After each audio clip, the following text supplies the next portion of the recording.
మా ప్రభుత్వం 2025-26 ఆర్థిక సంవత్సరానికి బడ్జెట్ ప్రవేశపెడుతున్నందుకు సంతోషంగా ఉంది. సంక్షేమం, అభివృద్ధిని సమపాలలో రంగరించి జోడు గుర్రాల తరహాలో సుపరిపాలనా రథాన్ని పరుగులు పెట్టించడంలో సఫలీకృతం అయ్యామని రాష్ట్ర ప్రజలకు తెలియజేస్తున్నాను.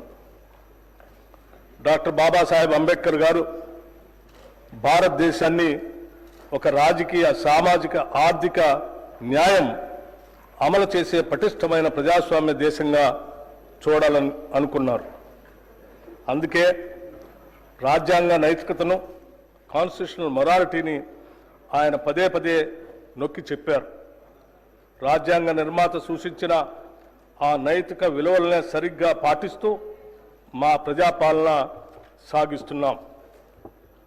తెలంగాణ ప్రజలు మమ్మల్ని నమ్మి కట్టబెట్టిన అధికారాన్ని మేము ఎవరి వ్యక్తిగత ప్రయోజనాల కోసం తాకట్టు పెట్టకుండా, అధికార పీఠం హోదాగా భావించకుండా ప్రజల జీవన స్థితిగతులు పెంచుతూ మార్పు తెచ్చే విధంగా బాధ్యతగా వహిస్తూ వినమ్రంగా ప్రజలకు నిత్యం జవాబుదారీతనంతో ఉంటూ విస్తృత ప్రజా ప్రయోజనాలే పరమావధిగా పాలన సాగిస్తున్నాం.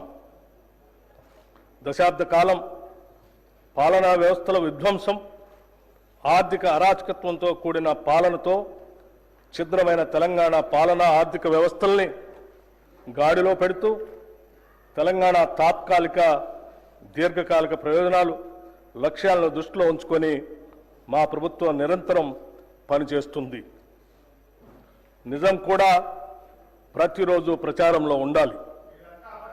లేదంటే అబద్ధం నిజంగా మారి రాష్ట్రాన్ని, దేశాన్నే కాదు ప్రపంచాన్ని కూడా నాశనం చేస్తుంది. ప్రభుత్వం చేసే ప్రతి చర్యలో శంకిస్తూ నిరాధారమైన విమర్శలు చేయడమే కొందరు పనిగా పెట్టుకున్నారు. సోషల్ మీడియాలో, సొంత పత్రికల్లో అబద్ధపు వార్తలతో ప్రజలను మోసం చేస్తున్నారు. ఇటువంటి విమర్శలను సమర్థవంతంగా తిప్పికొడుతూ వాస్తవాలను ఎప్పటికప్పుడు ప్రజలకు తెలియజేయటం మా బాధ్యత. నిజం ప్రజలకు చెప్పకపోతే స్వార్థపరులు ప్రచారం చేసే అబద్ధాలే నిజాలుగా భ్రమించే ప్రమాదం ఉంది. అందుకే ఎప్పటికప్పుడు సత్యాలను ప్రజల ముందు ఉంచుతూ ముందుకు సాగుతున్నాం. రాష్ట్ర ప్రయోజనాల దృష్ట్యా సమాఖ్య స్ఫూర్తిని మా ప్రభుత్వం కొనసాగిస్తుంది. సమ్మిళిత అభివృద్ధి, సంక్షేమాలను ప్రజలకు అందించేందుకు గాను ప్రజాస్వామ్యబద్ధంగా ముందుకు సాగుతున్నాం. అభివృద్ధి, సంక్షేమం, సుపరిపాలన అనే 3 అంశాలతో తెలంగాణ నమూనా నేడు దేశం మొత్తానికే ఆదర్శంగా నిలిచే విధంగా కృషి చేస్తున్నాము. అధికారంలోకి వచ్చిన తొలి ఏడాదిలోనే గత పాలకులు సృష్టించిన సవాళ్లన్నింటినీ ఎదుర్కొని మా ప్రభుత్వం పరిపాలనా సత్తాను చాటుకుంది. అయితే అదే సమయంలో లోక్సభ ఎన్నికలు రావడంతో ఎన్నికల నియమావళి అమల్లో ఉన్నందున అభివృద్ధి పనులకు కొంత విరామం ఏర్పడింది. తెలంగాణ రాష్ట్ర దీర్ఘకాలిక అభివృద్ధి లక్ష్య సాధనకు మా ప్రభుత్వం కట్టుబడి ఉంది. గౌరవ ముఖ్యమంత్రి శ్రీ రేవంత్ రెడ్డి గారి నాయకత్వంలో తెలంగాణ రైజింగ్ 2050 అనే ప్రణాళికతో మా పాలనని ముందుకు నడిపిస్తున్నాం. ఈరోజు మన రాష్ట్ర ఆర్థిక వ్యవస్థ పరిమాణం $200 బిలియన్. రాబోయే 10 ఏళ్ల కాలంలో దీన్ని 5 రెట్లు అభివృద్ధి చేసి $1000 బిలియన్, ట్రిలియన్ డాలర్ వ్యవస్థగా రూపాంతరం చెందే దిశగా మా కార్యాచరణ ఉంటుంది. హైదరాబాద్ మహానగరంలో రవాణా, మౌలిక సదుపాయాల విస్తరణ, పర్యావరణ పరిరక్షణ మరియు సాంకేతిక అభివృద్ధి ప్రధాన అంశాలుగా అంతర్జాతీయ స్థాయిలో ఒక గ్లోబల్ సిటీగా తీర్చిదిద్దేందుకు మాస్టర్ ప్లాన్ను తయారు చేస్తున్నాం. దీనిలో భాగంగా హైదరాబాద్ని కాలుష్యరహిత నగరంగా తీర్చిదిద్దడానికి మూసీ నది పునరుద్ధరణ ప్రాజెక్టుని ప్రారంభించాం. ఆధునిక సాంకేతిక పరిజ్ఞానంతో పాటు క్లీన్ ఎనర్జీ, సుస్థిర అభివృద్ధితో తెలంగాణ రాష్ట్రాన్ని అగ్రగామిగా నిలబెట్టేందుకు మెగా మాస్టర్ ప్లాన్ 2050ని రూపొందించాం. దీనికోసం సౌర పవన ఇంధన ప్రాజెక్టుల స్థాపనను ప్రోత్సహిస్తున్నాం. ప్రతి పౌరుడికి మెరుగైన వైద్యం అందించడానికి, ఆరోగ్య సేవలను మెరుగుపరచడానికి మెడికల్ కాలేజీల ఏర్పాటుకు భారీ స్థాయిలో కేటాయింపులు చేశాం. సమాజ పురోగతికి కీలకంగా మారిన విద్యా వ్యవస్థను పటిష్టపరచడంతో పాటు డిజిటల్ విద్యను పెంపొందించి పాఠశాలలకు మౌలిక సదుపాయాలను కల్పించాం. వెనుకబడిన వర్గాలకు చెందిన ప్రతిభావంతులైన విద్యార్థులను ప్రోత్సహించేందుకు స్కాలర్షిప్లని అందిస్తున్నాం. రైతుల సంక్షేమమే ప్రాధాన్యంగా పనిచేసే మా ప్రభుత్వం రాష్ట్ర రైతాంగానికి ఎప్పటికప్పుడు స్వల్పకాలిక, దీర్ఘకాలిక సహాయాన్ని అందిస్తూనే ఆధునిక వ్యవసాయ విధానాలను ప్రోత్సహించేందుకు సబ్సిడీలు, ప్రత్యేక ఇన్సెంటివ్లని అందిస్తుంది. మార్కెట్లో సరైన మద్దతు ధర అందేలా చర్యలు తీసుకోవడంతో పాటు మార్కెట్ యార్డులో రైతుల కోసం అనేక సదుపాయాలను కూడా కల్పిస్తున్నాం. నీకు కనిపించిన బలహీనుడైన నిరుపేద ముఖాన్ని గుర్తు తెచ్చుకో. నువ్వు తీసుకున్న చర్య అతనికి ఉపయోగపడుతుందో లేదో అని నిన్ను నువ్వు ప్రశ్నించుకో అని మహాత్మా గాంధీ గారు చెప్పిన మాటలు, వారి మాటలే మాకు స్ఫూర్తి మంత్రం. నిరుపేదల కోసం, బలహీన వర్గాల కోసం మేము తీసుకున్న ప్రతి చర్య వెనుక ఉన్న ఆలోచన ఇదే. అభివృద్ధి ఫలాలు సమాజంలోని చిట్ట చివరి వ్యక్తికి చేర్చే లక్ష్యంతో అభివృద్ధి మరియు సంక్షేమ రంగాలకు తగినన్ని నిధుల్ని ప్రస్తుత బడ్జెట్లో ప్రతిపాదిస్తున్నాం. ప్రపంచ ఆర్థిక వ్యవస్థల్లో వేగంగా వస్తున్న మార్పుల ప్రభావాన్ని సమర్థవంతంగా ఎదుర్కొంటూ తెలంగాణ ఆర్థిక వ్యవస్థ స్థిరమైన వృద్ధిని సాధిస్తుంది. 2024-25 ఆర్థిక సంవత్సరంలో తెలంగాణ స్థూల రాష్ట్ర ఉత్పత్తి ప్రస్తుత ధరల ప్రకారం 16,12,579 కోట్ల రూపాయలు. గత సంవత్సరంతో పోలిస్తే వృద్ధి రేటు 10.1% నమోదైంది. ఇదే సమయంలో దేశ జీడిపి 3,31,03,215 కోట్ల రూపాయలు కాగా వృద్ధి రేటు 9.9% ఉంది.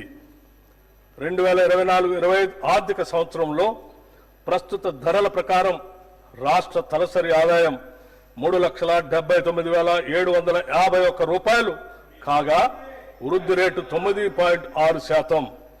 దేశ తలసరి ఆదాయం 2,05,579 రూపాయలు కాగా వృద్ధి రేటు 8.8%.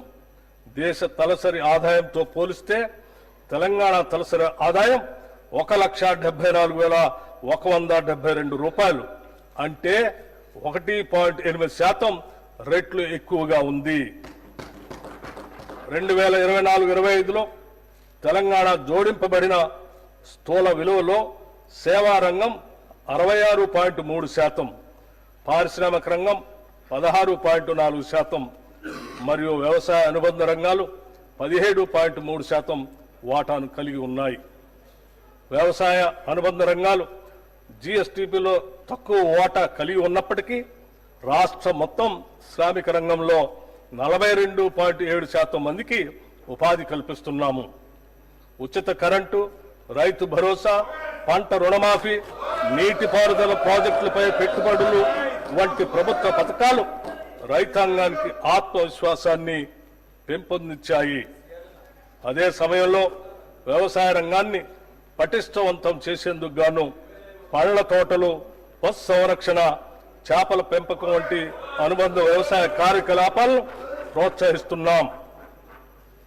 రాష్ట్ర పరిశ్రమలు 22.5% మందికి ఉపాధి కల్పిస్తున్నాయి. చైనా +1 వ్యూహాన్ని అవలంబించడం ద్వారా తెలంగాణను ఫార్మాస్యూటికల్స్, బయోటెక్నాలజీ, విద్యుత్ వాహనాలు, పునరుత్పాదక శక్తి రంగాల్లో గ్లోబల్ తయారీ కేంద్రంగా అభివృద్ధి చేయాలనేది మా ప్రభుత్వ లక్ష్యం. పరిశ్రమల కారిడార్లు, ప్రత్యేక ఆర్థిక మండళ్ల అభివృద్ధి మరిన్ని పెట్టుబడులను ఆకర్షించి ఉద్యోగ అవకాశాలను పెంపొందించడానికి తోడ్పడతాయి. తద్వారా ఆర్థిక వ్యవస్థ మరింత స్థిరంగా, వేగంగా అభివృద్ధి చెందుతుంది. రాష్ట్రంలో సేవా రంగం అత్యధిక కొత్త ఉపాధి కల్పించే దిశగా కొనసాగుతుంది. ఇది మొత్తం శ్రామిక రంగంలో 34.8% వాటాను కలిగి ఉంది. హైదరాబాద్ నగరం ఐటీ రంగంలో అగ్రగామిగా, ముఖ్యంగా సాఫ్ట్వేర్ సేవలు, ఫిన్టెక్, లాజిస్టిక్, పర్యాటక వంటి రంగాలలో ఉపాధి వృద్ధికి ప్రధానంగా దోహదపడుతుంది. తెలంగాణలో శ్రామిక శక్తి 68.7% ఉండగా దేశీయ సగటు 64.3% మాత్రమే ఉంది. దీనిలో మహిళల ఉపాధి శాతం 52.7% ఉండగా ఇది దేశ సగటు 45.2% కంటే అధికం. మహిళలు మరియు వెనుకబడిన వర్గాలకు తెలంగాణ ప్రభుత్వం ఉపాధి అవకాశాలు కల్పించడంలో ఎంతగా విజయవంతమైందో ఈ గణాంకాలు తెలియజేస్తున్నాయి. రాష్ట్ర ప్రభుత్వం 16వ ఆర్థిక సంఘానికి సమగ్ర నివేదికను సమర్పించింది. ఇందులో కేంద్ర పన్నుల పంపిణీల్లో రాష్ట్రాలకు న్యాయమైన వాటా కల్పించాలని, అలాగే రుణ స్థిరత్వం, మౌలిక సదుపాయాల అభివృద్ధి మరియు సామాజిక సంక్షేమ కార్యక్రమాలకు మరింత ఆర్థిక సహాయం అందించాలని విజ్ఞప్తి చేసింది. కేంద్ర ప్రభుత్వం విధిస్తున్న సెస్సులు, అదనపు ఛార్జీల వల్ల రాష్ట్రాలకు వస్తున్న ఆదాయం గణనీయంగా తగ్గుతుంది అన్న విషయాన్ని కమిషన్కు వివరించాం. ప్రస్తుతం రాష్ట్రాలకు ఇస్తున్న 41% పన్నుల వాటాను 50%కి పెంచాలని ప్రతిపాదించడం జరిగింది.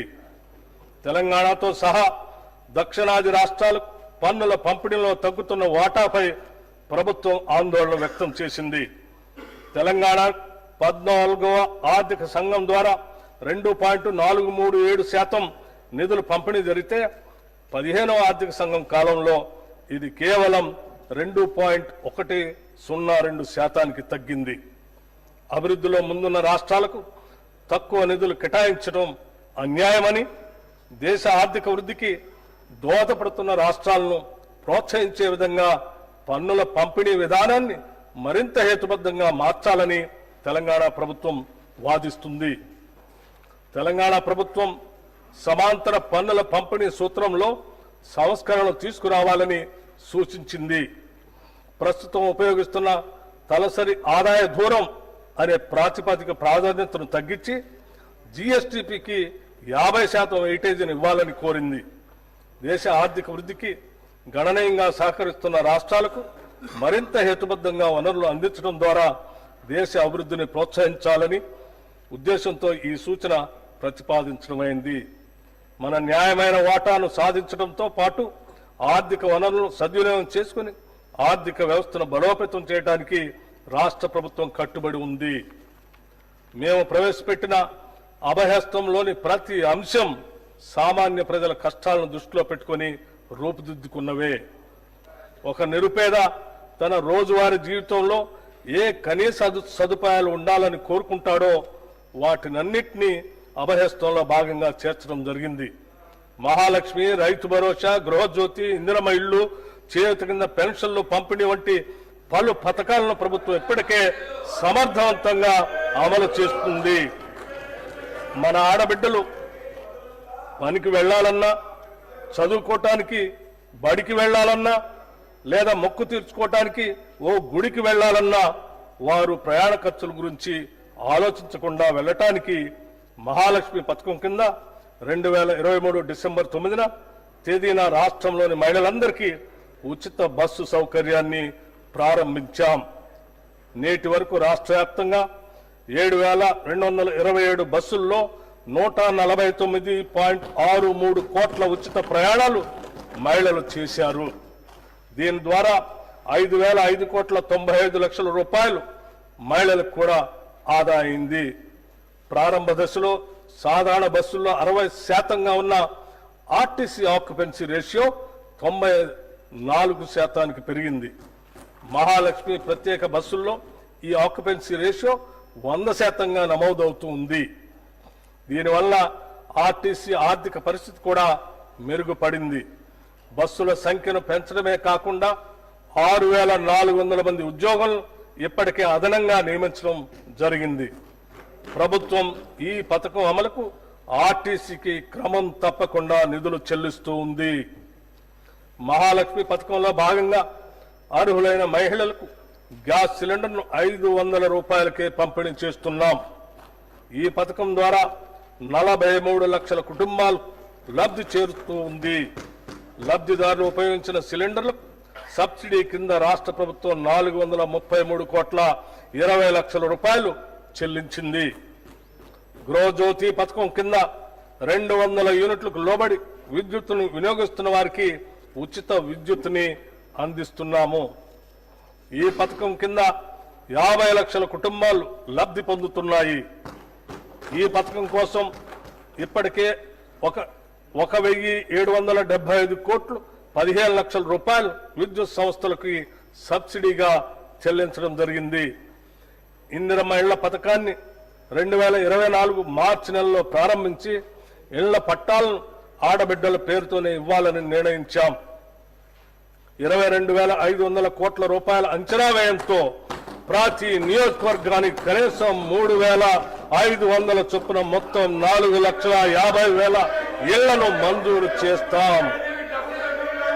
గత ప్రభుత్వం 10 ఏళ్ల పాటు నిరుపేదలకు డబుల్ బెడ్రూమ్ ఇళ్లను ఇస్తామని ఆశలు రేకెత్తించి చివరకు నిరాశా నిస్పృహలనే మిగిల్చింది. అసంపూర్తిగా నిలిచిపోయిన గృహాల్లో 34,545 నిర్మాణాలకు 305 కోట్ల 3 లక్షల రూపాయల నిధులు కేటాయించి వాటిని అందుబాటులోకి తెస్తున్నాము. అంతేకాకుండా ఔటర్ రింగ్ రోడ్డును ఆనుకుని హైదరాబాద్ నగరం నలువైపులా శాటిలైట్ టౌన్షిప్లు ఏర్పాటు చేసి అల్పాదాయ మరియు మధ్య తరగతి వర్గాలకు అందుబాటులో ఉండే విధంగా గృహ సముదాయాలను నిర్మించే ప్రణాళిక రూపొందిస్తున్నాం. రాష్ట్రంలోని నిరుపేదలకు ఆరోగ్య భద్రత కల్పించే ధ్యేయంతో రూపొందిన రాజీవ్ ఆరోగ్యశ్రీ పథకాన్ని చేతిలో భాగంగా అమలు చేస్తున్నాం. ఈ పథకం కింద ఉచిత వైద్య పరిమితిని 5 లక్షల రూపాయల నుండి 10 లక్షల రూపాయల వరకు పెంచడం వల్ల దారిద్ర్య రేఖకు దిగువనున్న 90.10 లక్షల కుటుంబాలకి లబ్ధి చేకూరింది. వైద్య వ్యయ పరిమితిని పెంచడంతో పాటు ఆరోగ్యశ్రీ పరిధిలోకి వచ్చే 1,375 వైద్య చికిత్సల ధరలను కూడా 20% పెంచాం. అదనంగా 163 రకాల చికిత్సలను ఆరోగ్యశ్రీ పరిధిలోకి తీసుకురావడంతో 1,835 వైద్యపరమైన వివిధ ప్యాకేజీలు పేద ప్రజలకు అందుబాటులోకి వచ్చాయి. పెరుగుతున్న వ్యవసాయ పెట్టుబడి కోసం రైతులు అప్పులు చేయక తప్పనిసరి పరిస్థితి ఏర్పడింది. గతంలో చేసిన అప్పు తీరితేనే రాబోయే పంట కాలానికి కావలసిన పెట్టుబడికి రుణం దొరుకుతుంది. మన రైతన్నలకు ఇచ్చిన మాటకు కట్టుబడి మా ప్రభుత్వం వారిని రుణముక్తులు చేసింది. వారికి 2 లక్షల లోపు రుణాలను మాఫీ చేసింది. ఇప్పటి వరకు 25.35 లక్షల మంది రైతులకు 20,616 కోట్ల 89 లక్షల రూపాయలు రుణమాఫీ చేశాం. దీనివల్ల రైతులు మళ్లీ వ్యవసాయ రుణాలు పొందటానికి మార్గం సుగమమైంది. ఈ భారీ రుణమాఫీతో తెలంగాణ రాష్ట్రంలోని రైతుల ఆర్థిక మరియు సామాజిక స్థితిగతులు మెరుగుపరిచేందుకు బాటలు వేశాం. రాష్ట్రంలోని రైతులు ఎరువులు, విత్తనాలు, వ్యవసాయ పనిముట్లు కొనుగోలు చేసేందుకు పెట్టుబడి సాయంగా మా ప్రభుత్వం 2025 జనవరి 26వ తేదీన తెలంగాణ రైతు భరోసా పథకాన్ని ప్రారంభించింది. ఈ పథకం కింద రైతులకి ఏడాదికి ఎకరానికి 12,000 రూపాయలు అందుతాయి. ప్రజాధనం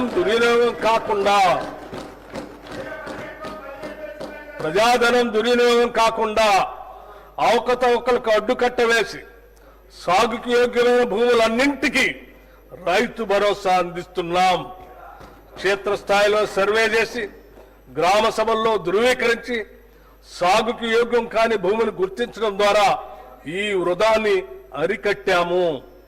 రైతు భరోసా పథకానికి 18,000 కోట్ల రూపాయలు ఈ బడ్జెట్ లో ప్రతిపాదిస్తున్నాము. భూమి లేని వ్యవసాయ కూలీలు ఉపాధి దొరకని రోజుల్లో పస్తులుండే దీనస్థితి నుండి వారిని కాపాడేందుకు ఇందిరమ్మ ఆత్మీయ భరోసా పథకాన్ని అమలు పరుస్తామని ఎన్నికల్లో చేసిన వాగ్దానానికి అనుగుణంగా సంవత్సరానికి ప్రతి వ్యవసాయ కూలీ కుటుంబానికి 12,000 రూపాయలు చెల్లించే బృహత్తర పథకాన్ని అమలు చేస్తున్నాం. రాష్ట్ర రైతుల నుండి కొనుగోలు చేసే సన్న ధాన్యానికి ప్రతి క్వింటాలకు 500 రూపాయల చొప్పున అదనపు ప్రోత్సాహాన్ని చెల్లిస్తున్నాం. దీనివల్ల రాష్ట్రంలో సన్న రకాల వరి సాగు గణనీయంగా పెరిగింది. గత ఖరీఫ్తో పోల్చినప్పుడు సన్న వడ్ల సాగు 25 లక్షల ఎకరాల నుండి 40 లక్షల ఎకరాలకు పెరిగింది.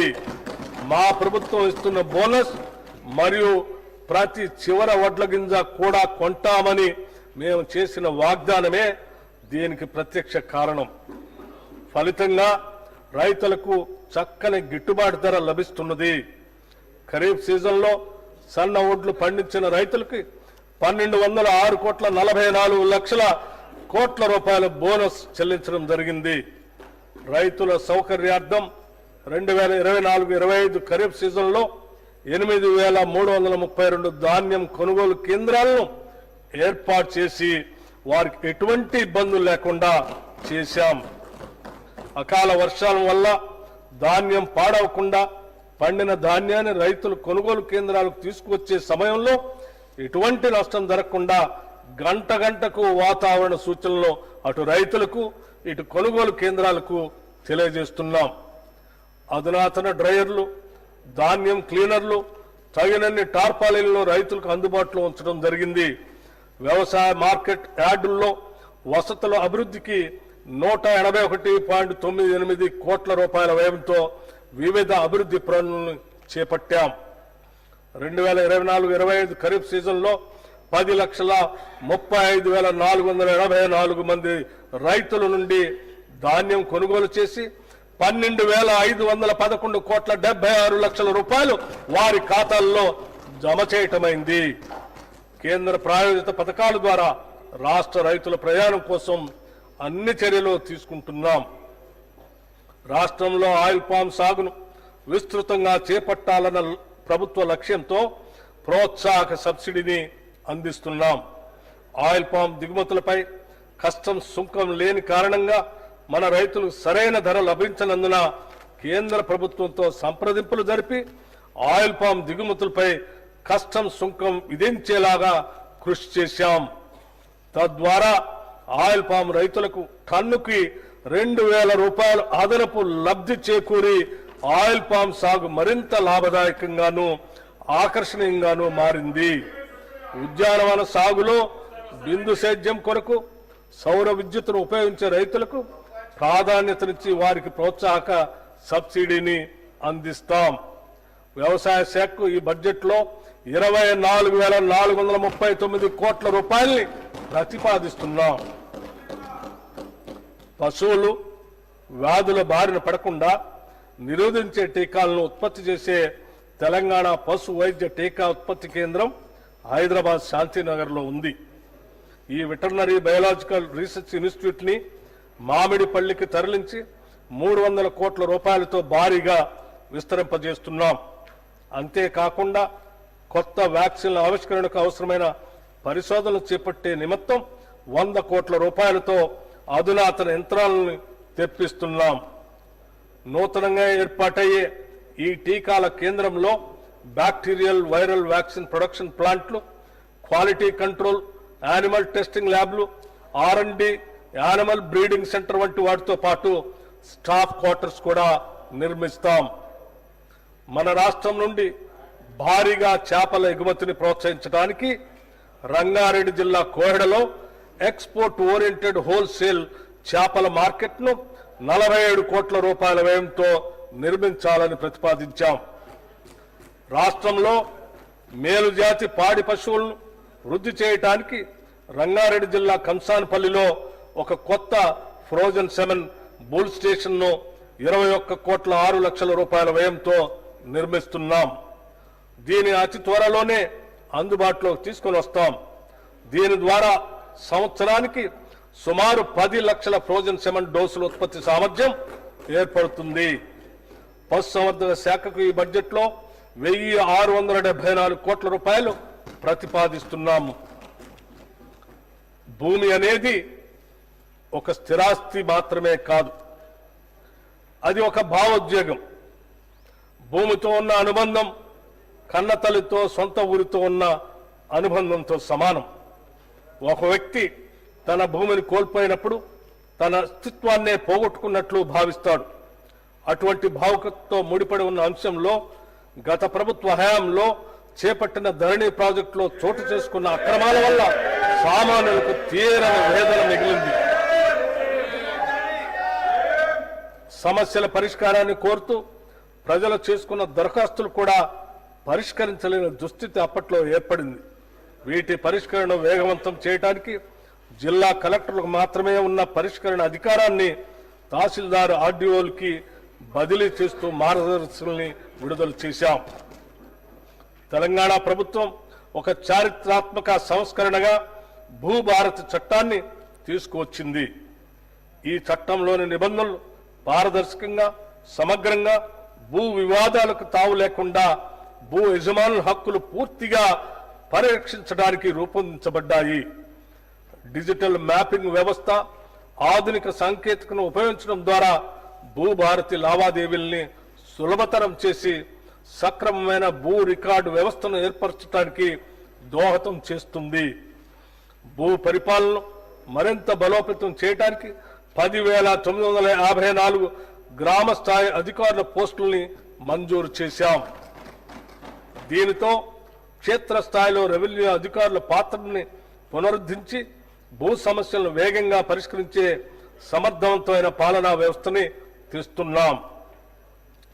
తెలంగాణ అవతరించిన తర్వాత ఎంతో మంది పేదలు నూతన రేషన్ కార్డు కొరకు ఆశగా వేచి చూసినా గత ప్రభుత్వం వారిని పట్టించుకోలేదు.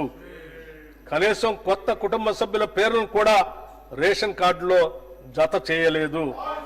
ప్రజల ఆకాంక్షలను గుర్తించిన మేము అర్హులైన వారందరికీ రేషన్ కార్డులు ఇవ్వాలని, వారికి సన్నబియ్యం కూడా ఇవ్వాలని, నూతన రేషన్ కార్డులు జారీ మరియు అదనపు కుటుంబ సభ్యుల పేర్లను నమోదు చేసే ప్రక్రియ ఈ సంవత్సరం జనవరి 26 నుండి ప్రారంభించాం.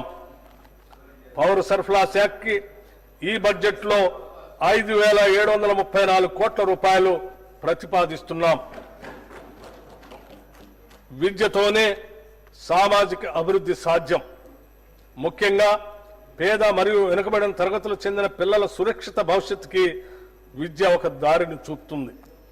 ఇది ప్రగాఢంగా నమ్మిన యూపీఏ చైర్పర్సన్ నాటి శ్రీమతి సోనియా గాంధీ గారు మరియు ఆనాటి భారత ప్రధాని దివంగత డాక్టర్ మన్మోహన్ సింగ్ గారి నాయకత్వంలో ఉచిత విద్యా హక్కు చట్టం 2009లో చేశారు. ప్రస్తుతం తెలంగాణలో 1,023 ప్రభుత్వ రెసిడెన్షియల్ పాఠశాలలు ఉండగా వీటిలో 662 పాఠశాలలకు సొంత భవనాలు లేవు. అనేక గురుకులాలు అరకొర సౌకర్యాలున్న భవనాల్లో వందలాది మంది విద్యార్థులతో సరైన టాయిలెట్ సదుపాయం కూడా లేకుండా నడుస్తున్నాయి. వర్గాల వారీగా ప్రత్యేక రెసిడెన్షియల్ స్కూల్స్ ఉన్నప్పటికీ వాటి మధ్య విద్యా ప్రమాణాల విషయంలో, మౌలిక వసతుల విషయంలో సారూప్యత లేదు. ప్రపంచవ్యాప్తంగా విద్యా వ్యవస్థలో పెను మార్పులు చోటు చేసుకున్నప్పటికీ మన ప్రభుత్వ పాఠశాలలో దశాబ్దాల కాలం వెనుకబడి ఉన్నాయి. ఈ పరిస్థితులను సరిదిద్దటానికి సామాజికవేత్తలు, విద్యావేత్తలతో చర్చించి మన ప్రభుత్వ విద్యా వ్యవస్థను మరియు భావితరాలను అత్యుత్తమ రీతిలో తీర్చిదిద్దే విధంగా young India integrated residential schools ని రూపొందించాం. కులం, మతం లేదా ఆర్థిక స్థితిగతులకు అతీతంగా విద్య మాత్రమే కాకుండా విద్యార్థుల యొక్క మానసిక, శారీరక అభివృద్ధికి అంటే హోలిస్టిక్ డెవలప్మెంట్ కి దోహదపడే విధంగా ఈ స్కూల్స్ ని ఏర్పాటు చేస్తున్నాం. ఈ పాఠశాలలో ఎస్సీ, ఎస్టీ, బీసీ, మైనారిటీలతో పాటు ఇతర వర్గాలకు చెందిన విద్యార్థులు ఒకే గొడుగు కిందకు తెచ్చి సమాన విద్యా అవకాశాలను కల్పించడం ఒక గొప్ప సామాజిక ఐక్యతకు పునాది అవుతుంది. Education is the milk of a lioness. Education is the milk of a lioness. The one who drinks it can't stay without roaring. Doctor BR Ambedkar garu చెప్పిన మాటలు. విద్య అనేది సింహపు పాల వంటిది. వాటిని తాగిన వారు గర్జించకుండా ఉండలేరు. డాక్టర్ బిఎం అంబేద్కర్ కలలు గన్న విద్యా వ్యవస్థను మేము సృష్టించబోతున్నాము. దీనికోసమే రాష్ట్ర వ్యాప్తంగా ఒకేసారి 58 యంగ్ ఇండియా ఇంటిగ్రేటెడ్ రెసిడెన్షియల్ పాఠశాలల నిర్మాణానికి 11,600 కోట్ల రూపాయల అనుమతులు మంజూరు చేయటం జరిగింది.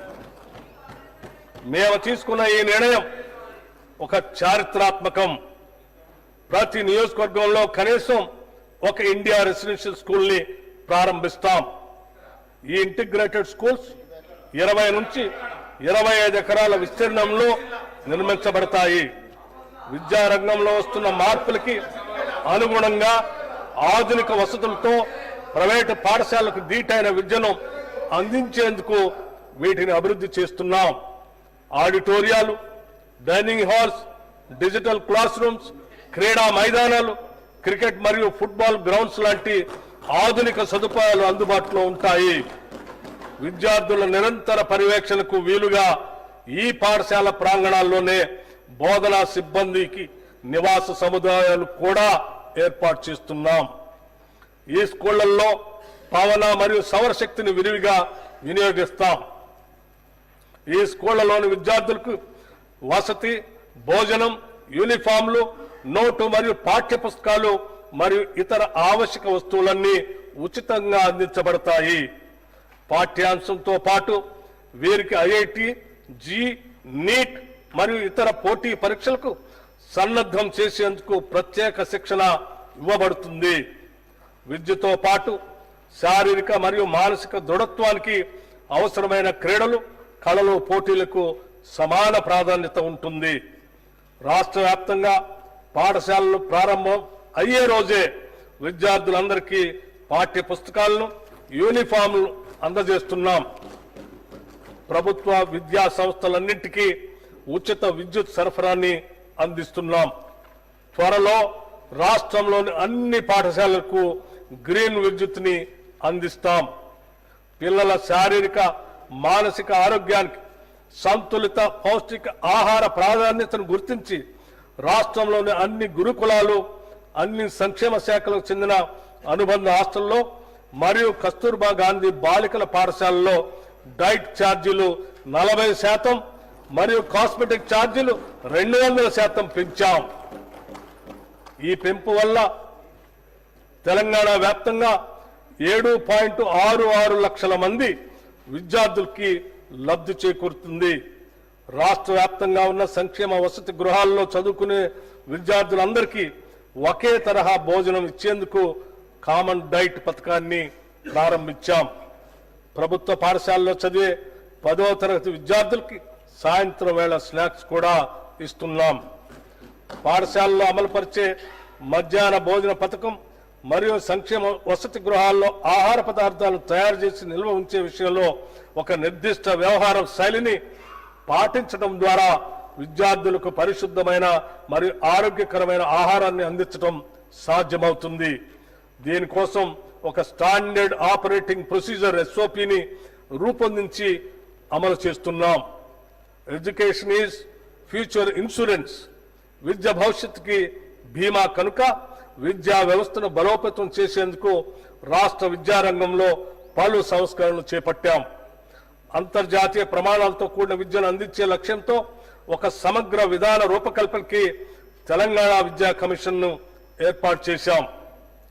తెలంగాణ నారీ శక్తిని గౌరవిస్తూ కోటి మహిళా విశ్వవిద్యాలయానికి వీరనారి చాకలి ఐలమ్మ పేరు పెట్టి ఆ విశ్వవిద్యాలయ వారసత్వ కట్టడాన్ని సంరక్షిస్తూనే 550 కోట్ల రూపాయలతో అదనపు భవన నిర్మాణాలని చేపడుతున్నాం.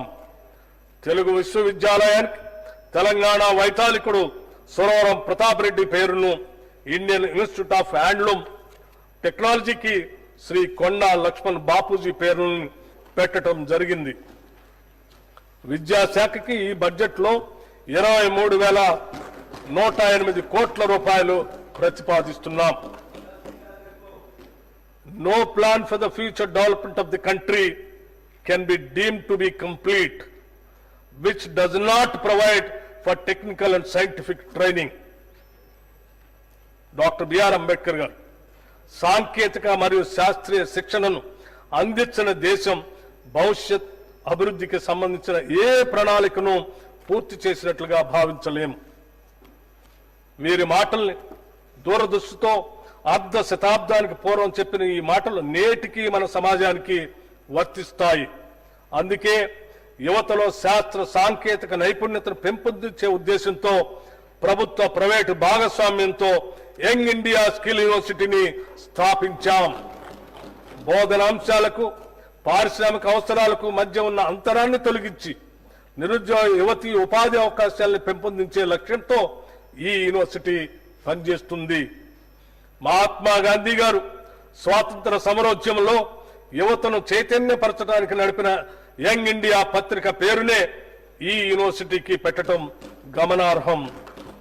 ఈ యూనివర్సిటీని ముచ్చెర్లలో 150 ఎకరాల్లో నిర్మించి ఏడాదికి 30,000 ఉద్యోగాలు కల్పించాలని ప్రభుత్వ లక్ష్యంగా పెట్టుకున్నాం.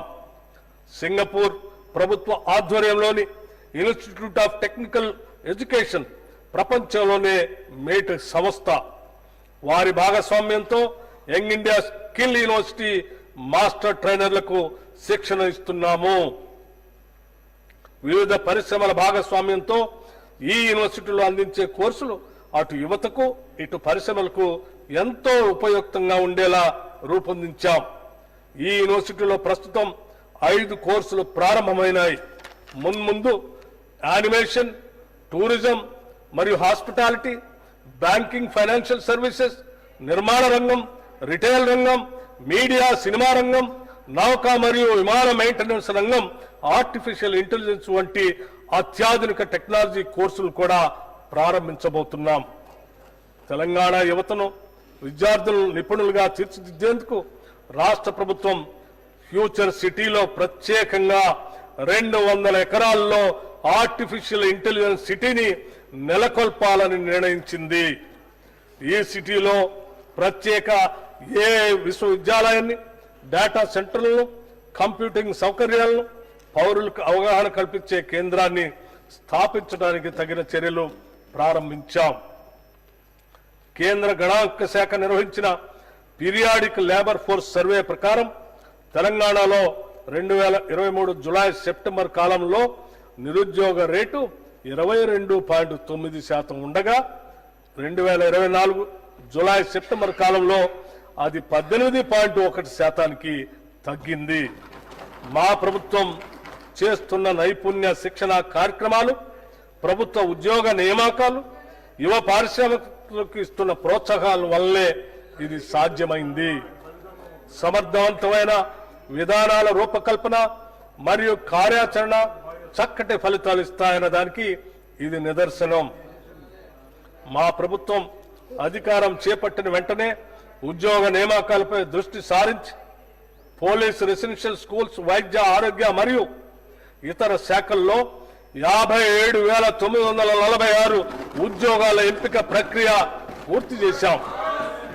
అంతేకాకుండా వివిధ ప్రభుత్వ శాఖలు, విభాగాలలో మానవ వనరుల అవసరాలపై సమీక్షలు జరిపి 30,228 కొత్త పోస్టుల్ని మంజూరు చేశాం. గ్రూప్ 1, గ్రూప్ 2 మరియు గ్రూప్ 3 పరీక్షలు సకాలంలో సక్రమంగా నిర్వహించి వాటి ఫలితాలు కూడా ప్రకటించాం. త్వరలో వారికి నియామక పత్రాలు అందజేస్తాం. అలాగే 14,236 అంగన్వాడీ పోస్టుల భర్తీకి ఆదేశాలు జారీ చేశాం. తెలంగాణ రాష్ట్ర సాధనలో మన యువత పాత్ర మరియు త్యాగాలు మరోలేనివి. తెలంగాణ సాధించుకున్న తర్వాత వారి పట్ల గత ప్రభుత్వం నది దాటే వరకు ఓడమల్లయ్య, దాటిన తర్వాత బోడమల్లయ్య అనే విధంగా ప్రవర్తించింది. వారి జీవితాల్లో ఎటువంటి మార్పు రాకపోగా ప్రభుత్వ ఉద్యోగాలు అందని ద్రాక్షగానే మిగిలాయి. కూటి కోసం, కూలి కోసం పట్టణంలో బ్రతుకుదామని తల్లి మాట చెవిన పెట్టక బయలుదేరిన బాటసారికి ఎంత కష్టం అని మహానుభావుడు ఆనాడు శ్రీశ్రీ చెప్పారు. నిరుద్యోగ యువత ఇటువంటి ఒక నిస్సహాయ స్థితిలో ఉండగా మా ప్రభుత్వం అధికారం చేపట్టి వారికి భవిష్యత్తుపై తిరిగి ఆశను రగిల్చింది. ప్రభుత్వ ఉద్యోగాల సత్వర భర్తీతో పాటు ఇతర రంగాల్లో ఉపాధి కల్పించే దిశగా ముఖ్యంగా మహిళలు మరియు వెనుకబడిన వర్గాల యువత కోసం ప్రత్యేక ప్రణాళికలు రూపొందించాల్సిన అవసరాన్ని గుర్తించింది. ఎస్సీ, ఎస్టీ, బీసీ, మైనారిటీ మరియు ఆర్థికంగా వెనుకబడిన వర్గాల యువత స్వయం ఉపాధి కల్పన కొరకు రాజీవ్ యువ వికాసం అనే పథకాన్ని ప్రారంభించాం. ఈ పథకం యువతకు ఉపాధి కల్పనలో ఒక గేమ్ చేంజర్ గా నిలుస్తుంది. కేవలం ఉపాధి కల్పించడమే లక్ష్యంగా కాకుండా యువతని ఔత్సాహిక పారిశ్రామికవేత్తలుగా తీర్చిదిద్ది వారు మరింత మందికి ఉపాధి సృష్టించేట్లు ప్రోత్సహించడం మా ధ్యేయం. ఈ పథకం ద్వారా యువతకు కనీ విని ఎరగని రీతిలో 6,000 కోట్ల రూపాయల కేటాయింపుతో ఈ పథకాన్ని ప్రారంభించాం. ఎస్సీ, ఎస్టీ, బీసీ, మైనార్టీ కార్పొరేషన్ల ద్వారా ఈ పథకాన్ని అమలు చేస్తాం. అర్హుడైన ప్రతి నిరుద్యోగికి గరిష్టంగా 4 లక్షల రూపాయల వరకు ఆర్థిక సాయం అందిస్తాం. యువత అభ్యున్నతికి ఈ పథకం గొప్పగా తోడ్పడుతుంది. సివిల్స్ ప్రిలిమ్స్ పాస్ అయి మెయిన్స్ పరీక్షకు వెళ్లే అభ్యర్థులకు 1 లక్ష రూపాయలు మరియు మెయిన్స్ పరీక్ష పాస్ అయి ఇంటర్వ్యూకి సిద్ధమయ్యే అభ్యర్థులకు మరొక 1 లక్ష రూపాయలు, మొత్తంగా 2 లక్షల రూపాయల ఆర్థిక సహాయాన్ని సింగరేణి యాజమాన్య సౌజన్యంతో రాజీవ్ గాంధీ సివిల్స్ అభయ హస్తం కింద ఇస్తున్నాం. తద్వారా ఆల్ ఇండియా సర్వీసెస్ లో తెలంగాణ రాష్ట్రం నుంచి మరింత మంది పేద మధ్యతరగతి కుటుంబాలకు చెందిన యువతీ యువకులు ఎంపికయ్యే అవకాశం ఏర్పడింది. అధునాతన సాంకేతిక కేంద్రాలుగా ఐటీఐలు రాష్ట్ర వ్యాప్తంగా ఏటా 1 లక్ష మందికి నైపుణ్య శిక్షణను ఇచ్చేందుకు 65 ప్రభుత్వ పారిశ్రామిక శిక్షణా కేంద్రాలు అడ్వాన్స్డ్ టెక్నాలజీ కేంద్రాలుగా తీర్చిదిద్దే ప్రక్రియ పురోగతిలో ఉంది. టాటా టెక్నాలజీ సర్వీసెస్ వారి సౌజన్యంతో నిర్వహించే ఈ శిక్షణా కేంద్రాల్లో తెలంగాణ యువత తగిన ఉద్యోగ నైపుణ్యాలను సాధించేందుకు వీలుగా 9 లాంగ్ టర్మ్, 23 షార్ట్ టర్మ్ కోర్సులతో పాటు నైపుణ్యాల కొరత తీర్చేందుకు బ్రిడ్జ్ కోర్సుల్ని ప్రవేశపెట్టాం. డిగ్రీ ఇంజనీరింగ్ లో చేరిన విద్యార్థులకు banking, financial services, insurance, BFSI రంగాల్లో ఉద్యోగాలు కల్పించడమే లక్ష్యంగా బిఎఫ్ఎస్ఐ ట్రైనింగ్ కోర్సును రాష్ట్ర ప్రభుత్వం ప్రారంభించింది. రెగ్యులర్ డిగ్రీతో పాటు మినీ డిగ్రీ కోర్సుగా బిఎఫ్ఎస్ఐ నైపుణ్య శిక్షణను అందించే వినూత్న కార్యక్రమాన్ని రాష్ట్రంలోని 38 కాలేజీల్లో ప్రారంభించాం. ప్రభుత్వం గుర్తించిన 18 ఇంజనీరింగ్ కాలేజీల్లోనూ 20 డిగ్రీ కాలేజీల్లోనూ చదువుతున్న 10,000 మంది విద్యార్థులకు ఈ శిక్షణ అందుతుంది. రాష్ట్ర వ్యాప్తంగా పట్టణాలతో పాటు గ్రామీణ ప్రాంతాల్లోని విద్యార్థులకు కూడా లబ్ధి చేకూరేలా ఈ కాలేజీల్ని ఎంపిక చేయటం జరిగింది. రాష్ట్రంలోని 119 అసెంబ్లీ నియోజకవర్గాల్లో డాక్టర్ బిఆర్ అంబేద్కర్ నాలెడ్జ్ సెంటర్లను ప్రభుత్వం ఏర్పాటు చేయాలని నిర్ణయించింది. వీటి ద్వారా గ్రామీణ ప్రాంతాల్లోని ఆర్థికంగా వెనుకబడిన యువతీ యువకులకు గ్రూప్ 1, గ్రూప్ 2 మరియు ఇతర అన్ని పోటీ పరీక్షలకు ఉచితంగా కోచింగ్ తీసుకునేందుకు అవకాశం లభిస్తుంది. యువకుల ఉద్యోగ అవకాశాలను ఇనువడింపజేసే వారి సాధికారతను పెంపొందించడానికి ప్రభుత్వం పరిశ్రమల శాఖ ఆధ్వర్యంలో తెలంగాణ డిజిటల్ ఉపాధి కేంద్రాన్ని పునరుద్ధరించి కృత్రిమ మేధో విజ్ఞానం ఆధారంగా నడిచేలా అనుసంధానించింది.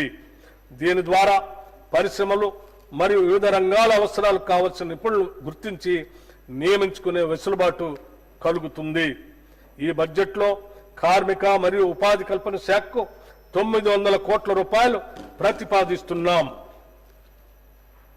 గ్రామ స్వరాజ్యమే దేశ స్వరాజ్యం. మహాత్మా గాంధీ గారు చెప్పినటువంటి ఈ మాటలు, ఈ స్ఫూర్తితో మా ప్రభుత్వం గ్రామీణ వికాసానికి శ్రీకారం చుట్టింది. గత ప్రభుత్వంలో నిర్వీర్యమైన గ్రామీణ వ్యవస్థను మరింత పటిష్టం చేయాలనే లక్ష్యంతో కార్యాచరణ రూపొందించుకున్నాం. 2024-25లో రాష్ట్ర ప్రభుత్వం MNREGS పథకం కింద రాష్ట్ర వాటాగా చెల్లించాల్సిన నిధులను సకాలంలో చెల్లిస్తూ పలు గ్రామీణ అభివృద్ధి పథకాలను సమర్థవంతంగా అమలు చేసింది. ఈ సంవత్సరంలో 25,76,000 కుటుంబాలకు ఉపాధి చేకూర్చాం. గ్రామీణ అభివృద్ధిలో భాగంగా 781 కోట్ల వ్యయంతో 26,055 సాంప్రదాయ నీటి వనరుల్ని పునరుద్ధరించాం. 926 కోట్ల రూపాయల వ్యయంతో 82,286 గ్రామీణ రోడ్లని నిర్మించాం. 275 కోట్ల వ్యయంతో 51,216 పిల్ల కాలువలు మరియు ఇతర కాలువల పూడికతీత పనుల్ని పూర్తి చేశాం. 244 కోట్ల రూపాయలతో 63,854 భూమి అభివృద్ధి పనుల్ని చేపట్టాం. అలాగే 16,310 జల పరిరక్షణ పనులకి 155 కోట్ల రూపాయలు ఖర్చు చేయటం జరిగింది. మన దేశ తొలి మహిళా ప్రధాని ఇందిరాగాంధీ, తొలి మహిళా రాష్ట్రపతి ప్రతిభా పాటిల్ మరియు లోక్సభ తొలి మహిళా స్పీకర్ మీరా కుమార్ వంటి మహిళలు ఎంతో సమర్థవంతంగా పనిచేసి వారి పదవులకే వన్నె తెచ్చారు. మన దేశంలోని ప్రతి మహిళకు కూడా అదే సమర్థత ఉందని మా నమ్మకం. భారతదేశ సుస్థిరతకు కుటుంబ వ్యవస్థే పునాది. అందులో మహిళలదే ప్రముఖ పాత్ర. వారి ఆర్థిక స్వావలంబన, కుటుంబ స్వావలంబనకు దేశాభివృద్ధికి ఎంతో కీలకం. స్త్రీ శక్తే దేశ శక్తి అని విశ్వసించి ఇందిరా మహిళా శక్తి మిషన్ ను ప్రారంభించాం. ఈ మిషన్తో తెలంగాణలో మహిళా సాధికారతకు నూతన శకం ప్రారంభమైంది. ఈ పథకంలో 20,000 కోట్ల రూపాయల రుణాన్ని అందించాలనే లక్ష్యాన్ని పెట్టుకున్నాం. ఈ లక్ష్యాన్ని కూడా అధిగమించి 21,632 కోట్ల రూపాయలు రుణాల్ని స్వయం సహాయక సంఘాలకు అందించాం. దీని ద్వారా 2.25 లక్షల సూక్ష్మ పరిశ్రమలు స్థాపించబడి మహిళలకు పెద్ద ఎత్తున ఉద్యోగ అవకాశాలు లభించాయి. ఇంతే కాకుండా 214 ఇందిరా మహిళా శక్తి క్యాంటీన్లు కూడా ప్రారంభించాం. 22 ఇందిరా మహిళా శక్తి భవనాలు ఏర్పాటు చేయడానికి ప్రభుత్వం 110 కోట్ల రూపాయలని కేటాయించింది. ఇవి స్వయం సహాయక సంఘాలకు వ్యాపార కేంద్రాలుగా పనిచేస్తూ మహిళలు తమ వ్యాపారాలని విస్తరించుకునేందుకు కీలక భూమిక పోషిస్తాయి. స్వయం సహాయక సంఘాలకు పాఠశాల విద్యార్థులు యూనిఫామ్లు కుట్టే బాధ్యతను కూడా ప్రభుత్వం అప్పగించింది.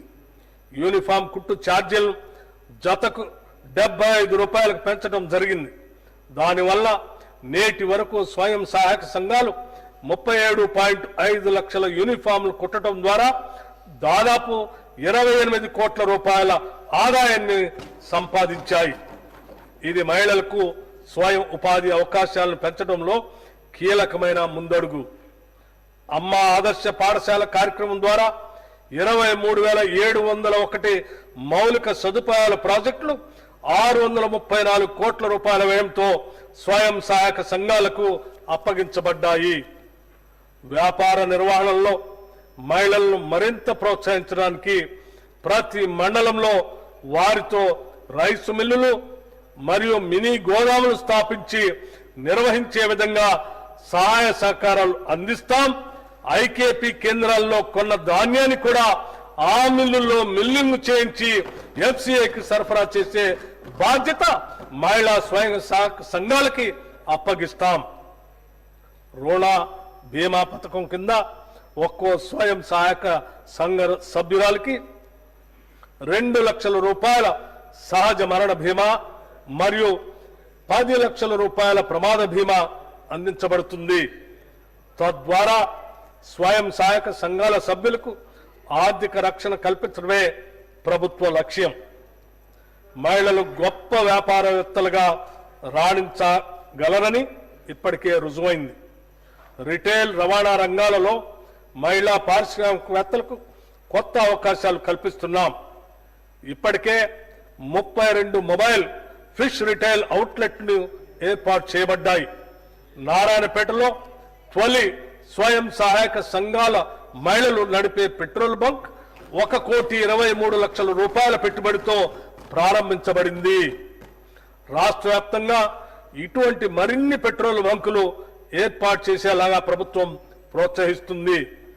మండల మహిళా సమాఖ్యల ద్వారా 600 బస్సుల్ని టీజీఆర్టీసీకి అద్దెకి ఇచ్చేందుకు నిర్ణయించాం. ఇప్పటికే 150 బస్సులను అద్దెకి ఇవ్వడం జరిగింది. స్వయం సహాయక సంఘాలకు సోలార్ విద్యుత్ ఉత్పత్తి ప్లాంట్ల స్థాపన నిర్వహణను అప్పగిస్తున్నాం.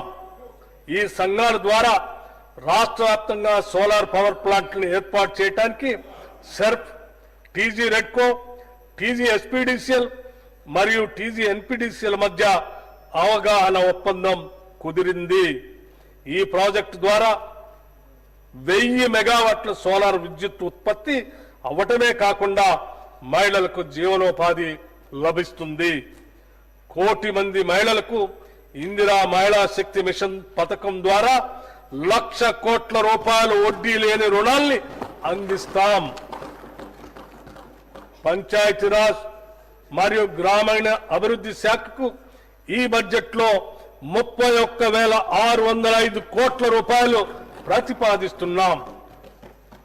రాష్ట్రంలోని రెసిడెన్షియల్ పాఠశాల విద్యార్థుల ఆరోగ్యం, సంక్షేమం, భద్రతను మెరుగుపరిచేందుకు, పాఠశాల పనితీరులోని లోపాలను గుర్తించేందుకు మహిళా ఐఏఎస్ అధికారులు వాటిని సందర్శించి రాత్రిపూట బస చేసేలా ఆదేశాలు ఇచ్చాం.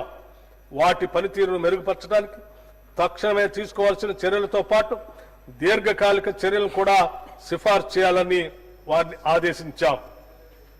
2024 ఆగస్టులో తెలంగాణ ప్రభుత్వం మహిళల భద్రత కోసం ప్రత్యేక కమిటీని ఏర్పాటు చేసింది.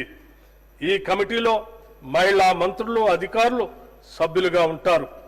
ఈ కమిటీ రాష్ట్ర వ్యాప్తంగా మహిళల భద్రతను మెరుగుపరిచేందుకు తక్షణ దీర్ఘకాలిక వ్యూహాలని రూపొందిస్తుంది. రాష్ట్ర ప్రభుత్వం చేపట్టిన కార్యక్రమాలు అన్నింటిలోనూ మహిళలకు పెద్దపీట వేస్తున్నాం. వారి ప్రగతిని దృష్టిలో పెట్టుకొని సంక్షేమ పథకాలన్నింటిలోనూ మహిళల ప్రాధాన్యతను పెంచుతున్నాం. మహిళా శిశు సంక్షేమ శాఖ ఈ బడ్జెట్లో 2,862 కోట్ల రూపాయలు ప్రతిపాదిస్తున్నాం. షెడ్యూల్ కులాలు మరియు షెడ్యూల్ తెగల అభివృద్ధి కోసం తెలంగాణ రాష్ట్రంలో సామాజిక న్యాయం మరియు సమాన అభివృద్ధి పట్ల నిబద్ధతను నిలుపుకునేలా షెడ్యూల్ కులాల ఉపవర్గీకరణ చట్టం చారిత్రాత్మక మైలురాయిగా నిలిచిపోనుంది. తాము ఎన్నాళ్లుగానో ఎదురు చూస్తున్న సమాన హక్కులు, అవకాశాలు దక్కి తమ జీవితాల్లో మార్పు వస్తుందని నమ్మిన వారికి ఇది ఒక వెలుగు రేఖ. ఎస్సీ కులాల ఉపవర్గీకరణ డిమాండ్ చాలా సంవత్సరాలుగా ఉంది. దీని ముఖ్య ఉద్దేశ్యం అత్యంత వెనుకబడిన షెడ్యూల్డ్ కులాల వర్గాలకు న్యాయమైన ప్రాతినిధ్యం, విద్య మరియు ఉపాధి అవకాశాల్లో న్యాయమైన వాటా కల్పించటం. 2024 ఆగస్టు 1న సుప్రీంకోర్టు పంజాబ్ రాష్ట్రం వర్సెస్ దవిందర్ సింగ్ కేసులో ఇచ్చిన చారిత్రాత్మక తీర్పు ఈ సంస్కరణకు న్యాయపరమైన మార్గదర్శకంగా నిలిచింది. ప్రభుత్వం జస్టిస్ షమీం అఖ్తర్ నేతృత్వంలో ప్రత్యేక విచారణ కమిషన్ ఏర్పాటు చేసి ఎస్సీ ఉపకులాల వర్గీకరణపై నివేదికను ఇవ్వమని కోరింది. ఈ కమిషన్ తన నివేదికను రాష్ట్ర ప్రభుత్వానికి సమర్పిస్తూ రాష్ట్రంలోని 59 ఎస్సీ ఉపకులాలను వారి సామాజిక ఆర్థిక వెనుకబడిన స్థాయిని బట్టి 3 వర్గాలుగా విభజించాలని సూచించింది. జస్టిస్ షమీం అఖ్తర్ గారి నివేదికను ఆమోదించి దాని ప్రకారమే ఎస్సీ ఉపకులాల వర్గీకరణ చట్టాన్ని మా ప్రభుత్వం తీసుకొచ్చింది. దేశంలోనే ఈ వర్గీకరణను అమలు చేస్తున్న మొట్టమొదటి రాష్ట్రంగా తెలంగాణ నిలిచింది. ఈ నూతన చట్టం ఎస్సీ ఉపకులాల సాధికారతకు తొలి మెట్టు. ఈ చట్టం దేశవ్యాప్తంగా ఇతర రాష్ట్రాలకు ఆదర్శంగా నిలుస్తూ సామాజిక సమానత్వాన్ని మరింత ముందుకు తీసుకెళ్లే దిక్సూచిగా మారనుంది.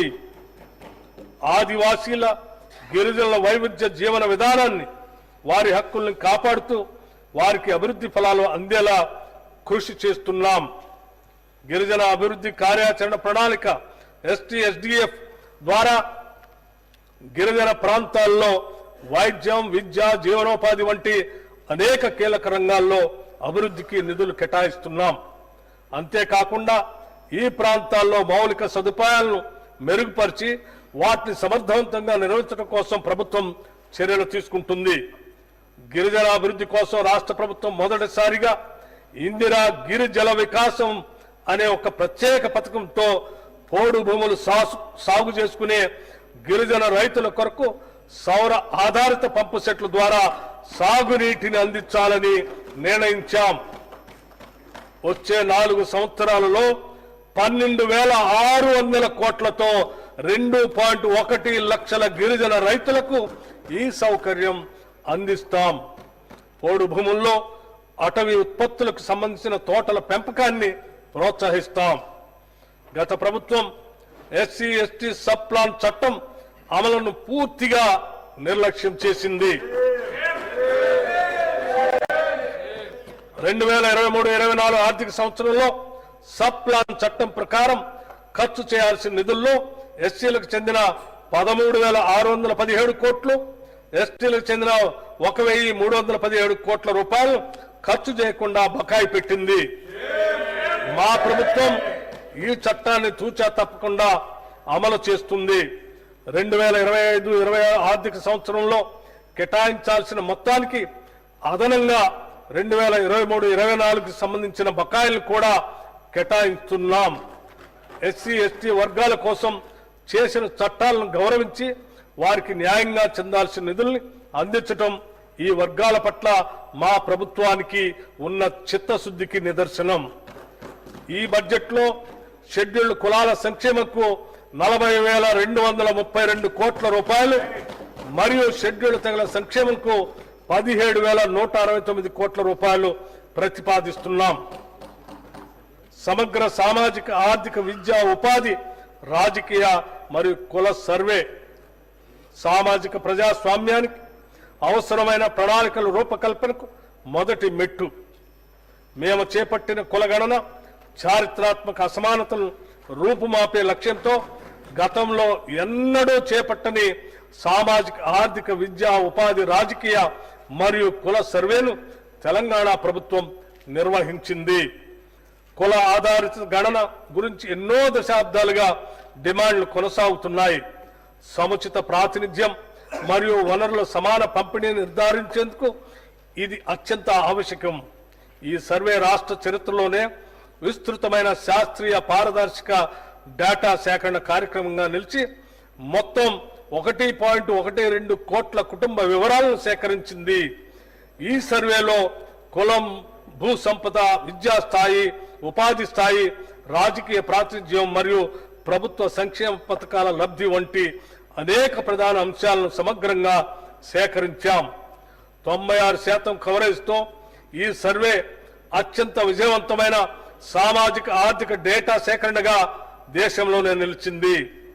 ప్రభుత్వ సంక్షేమ పథకాలు అర్హులైన లబ్ధిదారులకు చేరేందుకు సమర్థవంతమైన పాలనకు ఈ సర్వే కీలక డేటాను అందించింది. రానున్న పంచాయతీ ఎలక్షన్లలో వెనుకబడిన తరగతుల వారికి వారి జనాభాకి అనుగుణంగా రిజర్వేషన్లు అందించడానికి అవకాశం ఏర్పడింది. ఈ డేటా భవిష్యత్తులో సంక్షేమ పథకాలు, రిజర్వేషన్లు మరియు సమగ్ర ఆర్థిక అభివృద్ధి విధానాల రూపకల్పనకు ఆధారంగా మారనుంది. సంక్షేమ పథకాలలో బీసీలకు ఇతర శాఖల నుండి కూడా కేటాయింపులు చేసి మరియు ఖర్చు చేయడం జరుగుతుంది. పశు సంవర్ధక శాఖ ద్వారా చేపల పెంపకానికి, పరిశ్రమల శాఖ ద్వారా చేనేత కార్మికులకు చీరల పంపిణీ కోసం, వ్యవసాయ శాఖ ద్వారా రైతు భరోసా మరియు రుణమాఫీ పథకాల కింద వేల కోట్ల రూపాయలు వీరి కోసం ఖర్చు చేయటం జరుగుతుంది. వెనుకబడిన తరగతుల సంక్షేమ శాఖకు ఈ బడ్జెట్లో 11,405 కోట్ల రూపాయలు ప్రతిపాదిస్తున్నాం. రాష్ట్రంలోని చేనేత, మరమగ్గాల కార్మికుల సంక్షేమం, సమగ్ర అభివృద్ధి కోసం తెలంగాణ ప్రభుత్వం చేనేత అభయహస్తం పథకాన్ని అమలు చేస్తుంది. ఈ పథకం ద్వారా తెలంగాణ నేతన్న పొదుపు నిధి, తెలంగాణ నేతన్న భద్రత, నేతన్న బీమా, తెలంగాణ నేతన్నకు భరోసాలను అమలు చేస్తున్నాం. 2018 నుండి 2022 వరకు మరమగ్గ కార్మికులకు బకాయి పడ్డ 10% నూలు సబ్సిడీ కింద 37,49,00,000 రూపాయలను ఈ సంవత్సరంలో విడుదల చేశాం. చేనేత కార్మికుల కోసం రాజన్న సిరిసిల్ల వేములవాడలో 50 కోట్ల రూపాయల కార్పస్ ఫండ్ తో నూలు డిపోని ఏర్పాటు చేశాం. రాష్ట్రంలో స్వయం సహాయక సంఘాల్లో ఉన్న 64.7 లక్షల మంది సభ్యులకు ఏటా 2 నాణ్యమైన చీరలు ఇవ్వాలని నిర్ణయించాం. ఈ చీరలను తయారు చేసే బాధ్యత మన రాష్ట్ర నేతన్నలకే అప్పగించాలని కూడా నిర్ణయించాం. చేనేత రంగానికి ఈ బడ్జెట్లో 371 కోట్ల రూపాయలు ప్రతిపాదిస్తున్నాం. రాష్ట్రంలో మైనార్టీల భద్రతకు, సంక్షేమానికి మా ప్రభుత్వం ప్రాధాన్యతనిస్తుంది. రాష్ట్ర ప్రభుత్వం నిర్మించబోయే యంగ్ ఇండియా రెసిడెన్షియల్ స్కూల్స్ లో వివిధ ప్రాంతాల్లో ఉన్న మైనార్టీ రెసిడెన్షియల్ స్కూల్స్ కూడా అంతర్భాగం అవుతాయి. తద్వారా మైనార్టీ విద్యార్థులు కూడా ఇతర విద్యార్థులతో పాటు అత్యుత్తమ విద్యను అభ్యసించే అవకాశం కలుగుతుంది. ముస్లిం సోదరులు అతి పవిత్రంగా భావించే హజ్ యాత్రకు తగిన నిధులు కేటాయించాం. హజ్ 2024 యాత్రకు 11,446 మంది వెళ్లటం తెలంగాణ చరిత్రలో ఒక రికార్డు. రాజీవ్ యువ వికాసంలో భాగంగా మైనార్టీ సోదరీమణులకి 840 కోట్ల రూపాయలతో స్వయం ఉపాధి పథకాలు చేపడతాం. మైనార్టీ సంక్షేమ శాఖకు ఈ బడ్జెట్లో 3,591 కోట్ల రూపాయలు ప్రతిపాదిస్తున్నాం. ఎంఎస్ఎంఈ పాలసీ ద్వారా సూక్ష్మ, చిన్న, మధ్యతరహా పరిశ్రమలు ఎదుర్కొంటున్న కీలక సవాళ్లను పరిష్కరించే లక్ష్యంతో ఎంఎస్ఎంఈ పాలసీ 2024ను తెలంగాణ ప్రభుత్వం తీసుకొని వచ్చింది. రాబోయే 5 ఏళ్లలో ఎంఎస్ఎంఈల అభివృద్ధి కోసం 4,000 కోట్ల రూపాయలు ఖర్చు చేసి 25,000కు పైచిలకు కొత్త ఎంఎస్ఎంఈ పరిశ్రమలను స్థాపించడానికి లక్ష్యంగా పెట్టుకున్నాం. ఈ పాలసీతో స్వయం సహాయక బృందాలు ఎంఎస్ఎంఈలుగా మారేందుకు అన్ని దశల్లో సహాయం అందిస్తాం. నూతన పారిశ్రామిక పార్కుల్లో 5% ప్లాట్లు మహిళా పారిశ్రామికవేత్తలకి, 17% ఎస్సీ ఎస్టీ పారిశ్రామికవేత్తలకి కేటాయించాలని నిర్ణయించాం. ప్రభుత్వం ఎస్సీ ఎస్టీ పారిశ్రామికవేత్తలకి 50 లక్షల రూపాయల పరిమితికి లోబడి 50% వరకు భూమి ధరలో రాయితీనిస్తుంది. అదనంగా ప్రైవేట్ ఫ్యాక్టరీ కాంప్లెక్స్ల అభివృద్ధిని ప్రోత్సహించడానికి ప్రభుత్వం స్టాంప్ డ్యూటీ తగ్గింపులు, విద్యుత్ వినియోగ ఛార్జీలు మరియు భూమి ధర రాయితీలు అందిస్తుంది. ఆర్థిక సవాళ్లను పరిష్కరించడానికి పాలసీలో మూలధన పెట్టుబడి రాయితీ పథకాన్ని కూడా ప్రవేశపెట్టాం. మెగా మాస్టర్ ప్లాన్ 2050 నాటికి తెలంగాణ రాష్ట్రం అంతటా పారిశ్రామిక అభివృద్ధి జరగాలనే లక్ష్యంతో మెగా మాస్టర్ ప్లాన్ 2050 పాలసీని ప్రభుత్వం రూపొందించింది. హైదరాబాద్ ఒక్కచోటే పారిశ్రామిక ప్రగతి కేంద్రీకృతం కాకుండా పారిశ్రామిక వికేంద్రీకరణ జరిపి తెలంగాణలోని అన్ని ప్రాంతాలు హైదరాబాద్ తరహాలోనే అభివృద్ధి చెందాలన్నది ఈ పాలసీ ప్రధాన లక్ష్యం. రాష్ట్రంలోని అన్ని ప్రాంతాల్లోనూ ఐటీ, ఫార్మా, హెల్త్ తో పాటు food processing, sports, automobile, garments, metal ware, చేనేత ఆభరణాల తయారీ మొదలైన క్లస్టర్లను ఏర్పాటు చేసి పరిశ్రమలను అభివృద్ధి పరచడానికి కావలసిన అన్ని చర్యలు చేపడుతున్నాం. అంతేకాకుండా హైదరాబాద్ వరంగల్ పారిశ్రామిక కారిడార్ను NH-163కి ఇరువైపులా ఏర్పాటు చేస్తాం. రంగారెడ్డి, మహబూబ్నగర్ జిల్లాల పరిధిలో గ్రీన్ ఫీల్డ్ ఫార్మా క్లస్టర్లు ఏర్పాటు చేయాలని భావిస్తున్నాం. ఔషధాల తయారీ కంపెనీలకు, బయోటెక్ మరియు లైఫ్ సైన్సెస్ కంపెనీలకు కావలసిన మౌలిక సదుపాయాలు కల్పించి గ్రీన్ ఫీల్డ్ ఫార్మా క్లస్టర్ల ఏర్పాటుకు ప్రభుత్వం తోడ్పడుతుంది. యాంటీబయోటిక్స్, సింథటిక్ డ్రగ్స్, వ్యాక్సిన్లు, న్యూట్రాసూటికల్స్, హెర్బల్ ఔషధ ఉత్పత్తులు, కాస్మెటిక్స్ సంబంధిత ఉత్పత్తులన్నింటికీ ఫార్మాసిటీలో ప్రాధాన్యత ఉంటుంది. తెలంగాణ రాష్ట్రం ఇప్పటికే పెట్టుబడులకు గొప్ప ఆకర్షణ కేంద్రంగా మారింది. వరల్డ్ ఎకనామిక్ ఫోరం ఆధ్వర్యంలో దావోస్లో జనవరి 2025లో జరిగిన వార్షిక సమావేశంలో గౌరవ ముఖ్యమంత్రి శ్రీ రేవంత్ రెడ్డి గారు మరియు మన ఐటీ పరిశ్రమల శాఖ మంత్రులు శ్రీ దుద్దిళ్ల శ్రీధర్ బాబు గారు పాల్గొని ప్రపంచ పారిశ్రామికవేత్తలను కలిసి వారిని మన రాష్ట్రంలో పెట్టుబడులు పెట్టడానికి ఆహ్వానించడం జరిగింది. తత్ఫలితంగా టెక్నాలజీ, గ్రీన్ ఎనర్జీ, డిఫెన్స్ మరియు డేటా ఇన్ఫ్రాస్ట్రక్చర్ వంటి కీలక రంగాల్లో ఉన్న 16 ప్రపంచ అగ్రగామి కంపెనీలతో సుమారు 1,78,000 కోట్ల రూపాయల పెట్టుబడుల ఒప్పందాలను రాష్ట్ర ప్రభుత్వం కుదుర్చుకుంది. గత ఏడాదితో పోలిస్తే ఈ ఏడాది పెట్టుబడుల విలువ 4 రెట్లు ఎక్కువ. అమెరికా, సౌత్ కొరియా మరియు సింగపూర్ దేశాల పర్యటనలో గౌరవ ముఖ్యమంత్రి మరో 14,900 కోట్ల రూపాయల పెట్టుబడుల ఒప్పందాన్ని కుదుర్చుకున్నారు. పరిశ్రమల శాఖకు ఈ బడ్జెట్లో 3,527 కోట్ల రూపాయలు ప్రతిపాదిస్తున్నాము. ఇన్ఫర్మేషన్ టెక్నాలజీ మరియు ఐటీ ఆధారిత సేవలకు సంబంధించిన సేవా రంగం అభివృద్ధికి దోహదపడితే సానుకూల ప్రభుత్వ కీలక నిర్ణయాల ఫలితంగా ఇన్ఫర్మేషన్ టెక్నాలజీ రంగం గత సంవత్సరంగా ఎంతో అభివృద్ధి చెందింది.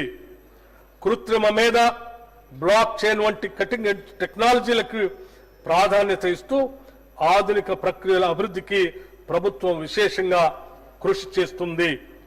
రాష్ట్ర ప్రభుత్వం గత సంవత్సరం సెప్టెంబర్ నెలలో ఆర్టిఫిషియల్ ఇంటెలిజెన్స్ గ్లోబల్ సమ్మిట్ 2024ను అత్యంత ప్రతిష్టాత్మకంగా నిర్వహించింది. యుఎస్ఏ, యూకే, నెదర్లాండ్, మలేషియాతో పాటు దాదాపు 100 దేశాల కంపెనీ యజమానులు, ఆర్టిఫిషియల్ ఇంటెలిజెన్స్ నిపుణులు, స్టార్టప్లు, విద్యార్థులతో సహా 10,000 మంది ప్రతినిధులు ఈ సమ్మిట్ కి హాజరైనారు. Nvidia, Microsoft, Amazon web services, CDAC వంటి కీలకమైన ఏఐ కంపెనీలతోనూ ఇతర స్టార్టప్లతోనూ ప్రభుత్వం 20 అవగాహన ఒప్పందాలను కుదుర్చుకుంది. తెలంగాణని ఏఐ టెక్నాలజీలో అగ్రభాగాన నిలిపేందుకు ఏఐ స్ట్రాటజిక్ రోడ్ మ్యాప్ ని ఆవిష్కరించాం. ఆర్టిఫిషియల్ ఇంటెలిజెన్స్ ఆధారిత అంకురాలను, స్టార్టప్ కంపెనీస్ ని ప్రోత్సహించడం, ప్రభుత్వ ఉద్యోగులు మరియు యువత యొక్క ఆర్టిఫిషియల్ ఇంటెలిజెన్స్ నైపుణ్యతను పెంపొందించడం, పరిపాలనలో ఆర్టిఫిషియల్ ఇంటెలిజెన్స్ ని వినియోగించుకోవటం ఈ రోడ్ మ్యాప్ యొక్క ప్రధాన లక్ష్యాలు. ఫ్యూచర్ సిటీలో అంతర్భాగంగా 200 ఎకరాల్లో ప్రత్యేకంగా ఆర్టిఫిషియల్ ఇంటెలిజెన్స్ సిటీని నిర్మిస్తాం. ఈ ఏఐ సిటీ ప్రపంచంలోని పారిశ్రామిక దిగ్గజ కంపెనీలకు కేంద్రంగా మారుతుంది. గూగుల్ కంపెనీ ఇక్కడ ఆర్టిఫిషియల్ ఇంటెలిజెన్స్ ఆధారిత యాక్సిలరేటర్ సెంటర్ ను నెలకొల్పేందుకు సిద్ధంగా ఉంది. ఇన్ఫర్మేషన్ టెక్నాలజీ శాఖకు ఈ బడ్జెట్లో 774 కోట్ల రూపాయలు ప్రతిపాదిస్తున్నాము. నాణ్యమైన విద్యుత్తును నిరంతరాయంగా సరఫరా చేయటం ప్రభుత్వ ధ్యేయం. సాంప్రదాయ ఇంధన వనరులను ఒక పక్క వినియోగించుకుంటేనే సాంప్రదాయేతర ఇంధన వనరుల వినియోగంపై దృష్టి సారించడం ద్వారా విద్యుత్ ఉత్పత్తి సామర్థ్యాన్ని పెంచాలన్నది మా ప్రభుత్వ లక్ష్యం. తెలంగాణ విద్యుత్ వినియోగంలో విశేషమైన వృద్ధిని సాధించింది. అంతేకాకుండా మన ట్రాన్స్కో తక్కువ సరఫరా నష్టాలతో దేశంలోని అగ్రగామి విద్యుత్ సంస్థల్లో ఒకటిగా నిలిచింది. ఈ సంవత్సరం తెలంగాణ గరిష్ట విద్యుత్ డిమాండ్ 16,918 మెగావాట్లకు చేరుకున్నా మనం ప్రజలకు నిరంతర విద్యుత్ సరఫరా అందించగలిగాము. పునరుత్పాదక విద్యుత్ ఆవశ్యకతను గుర్తించి తెలంగాణ ప్రభుత్వం clean and green energy policy 2025ని ప్రకటించింది. ఈ విధానం ప్రకారం 2030 నాటికి 20,000 మెగావాట్లు మరియు 2035 నాటికి 40,000 మెగావాట్ల పునరుత్పాదక విద్యుత్ని అదనంగా ఉత్పత్తి చేయాలని లక్ష్యంగా పెట్టుకుంది.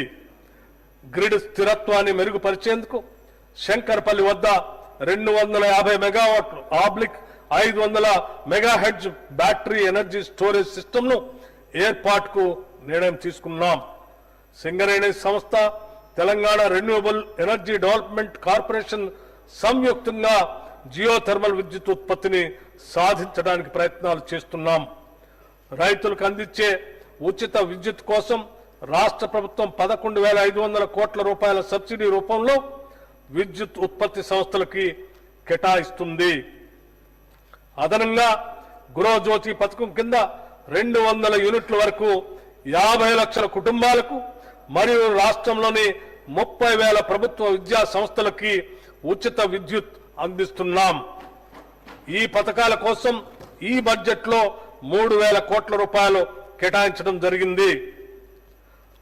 నల్గొండ జిల్లా దామరచర్ల మండలం వీర్లపాలెం గ్రామంలో టీజీ జెన్కో ఆధ్వర్యంలో యాదాద్రి థర్మల్ పవర్ ప్లాంట్ నిర్మాణానికి కావలసిన పర్యావరణ అనుమతుల గురించి గత ప్రభుత్వం పట్టించుకోకపోవటం వల్ల తీవ్ర జాప్యం జరిగింది.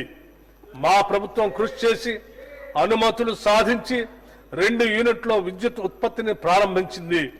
2025 మే నాటికి అన్ని 5 యూనిట్లలో విద్యుత్ ఉత్పత్తి చేయడానికి అవసరమైన చర్యలు తీసుకుంటున్నాం.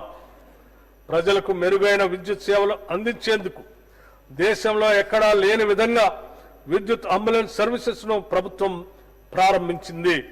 ఎక్కడైనా ఏదైనా కారణంతో విద్యుత్ సమస్య ఉత్పన్నమైతే ఫిర్యాదు చేయడానికి 1912 టోల్ ఫ్రీ నెంబర్ను ఏర్పాటు చేశాం. ఫిర్యాదు అందిన వెంటనే విద్యుత్ అంబులెన్స్ లో సిబ్బంది అక్కడికి చేరుకొని సమస్యను పరిష్కరిస్తారు.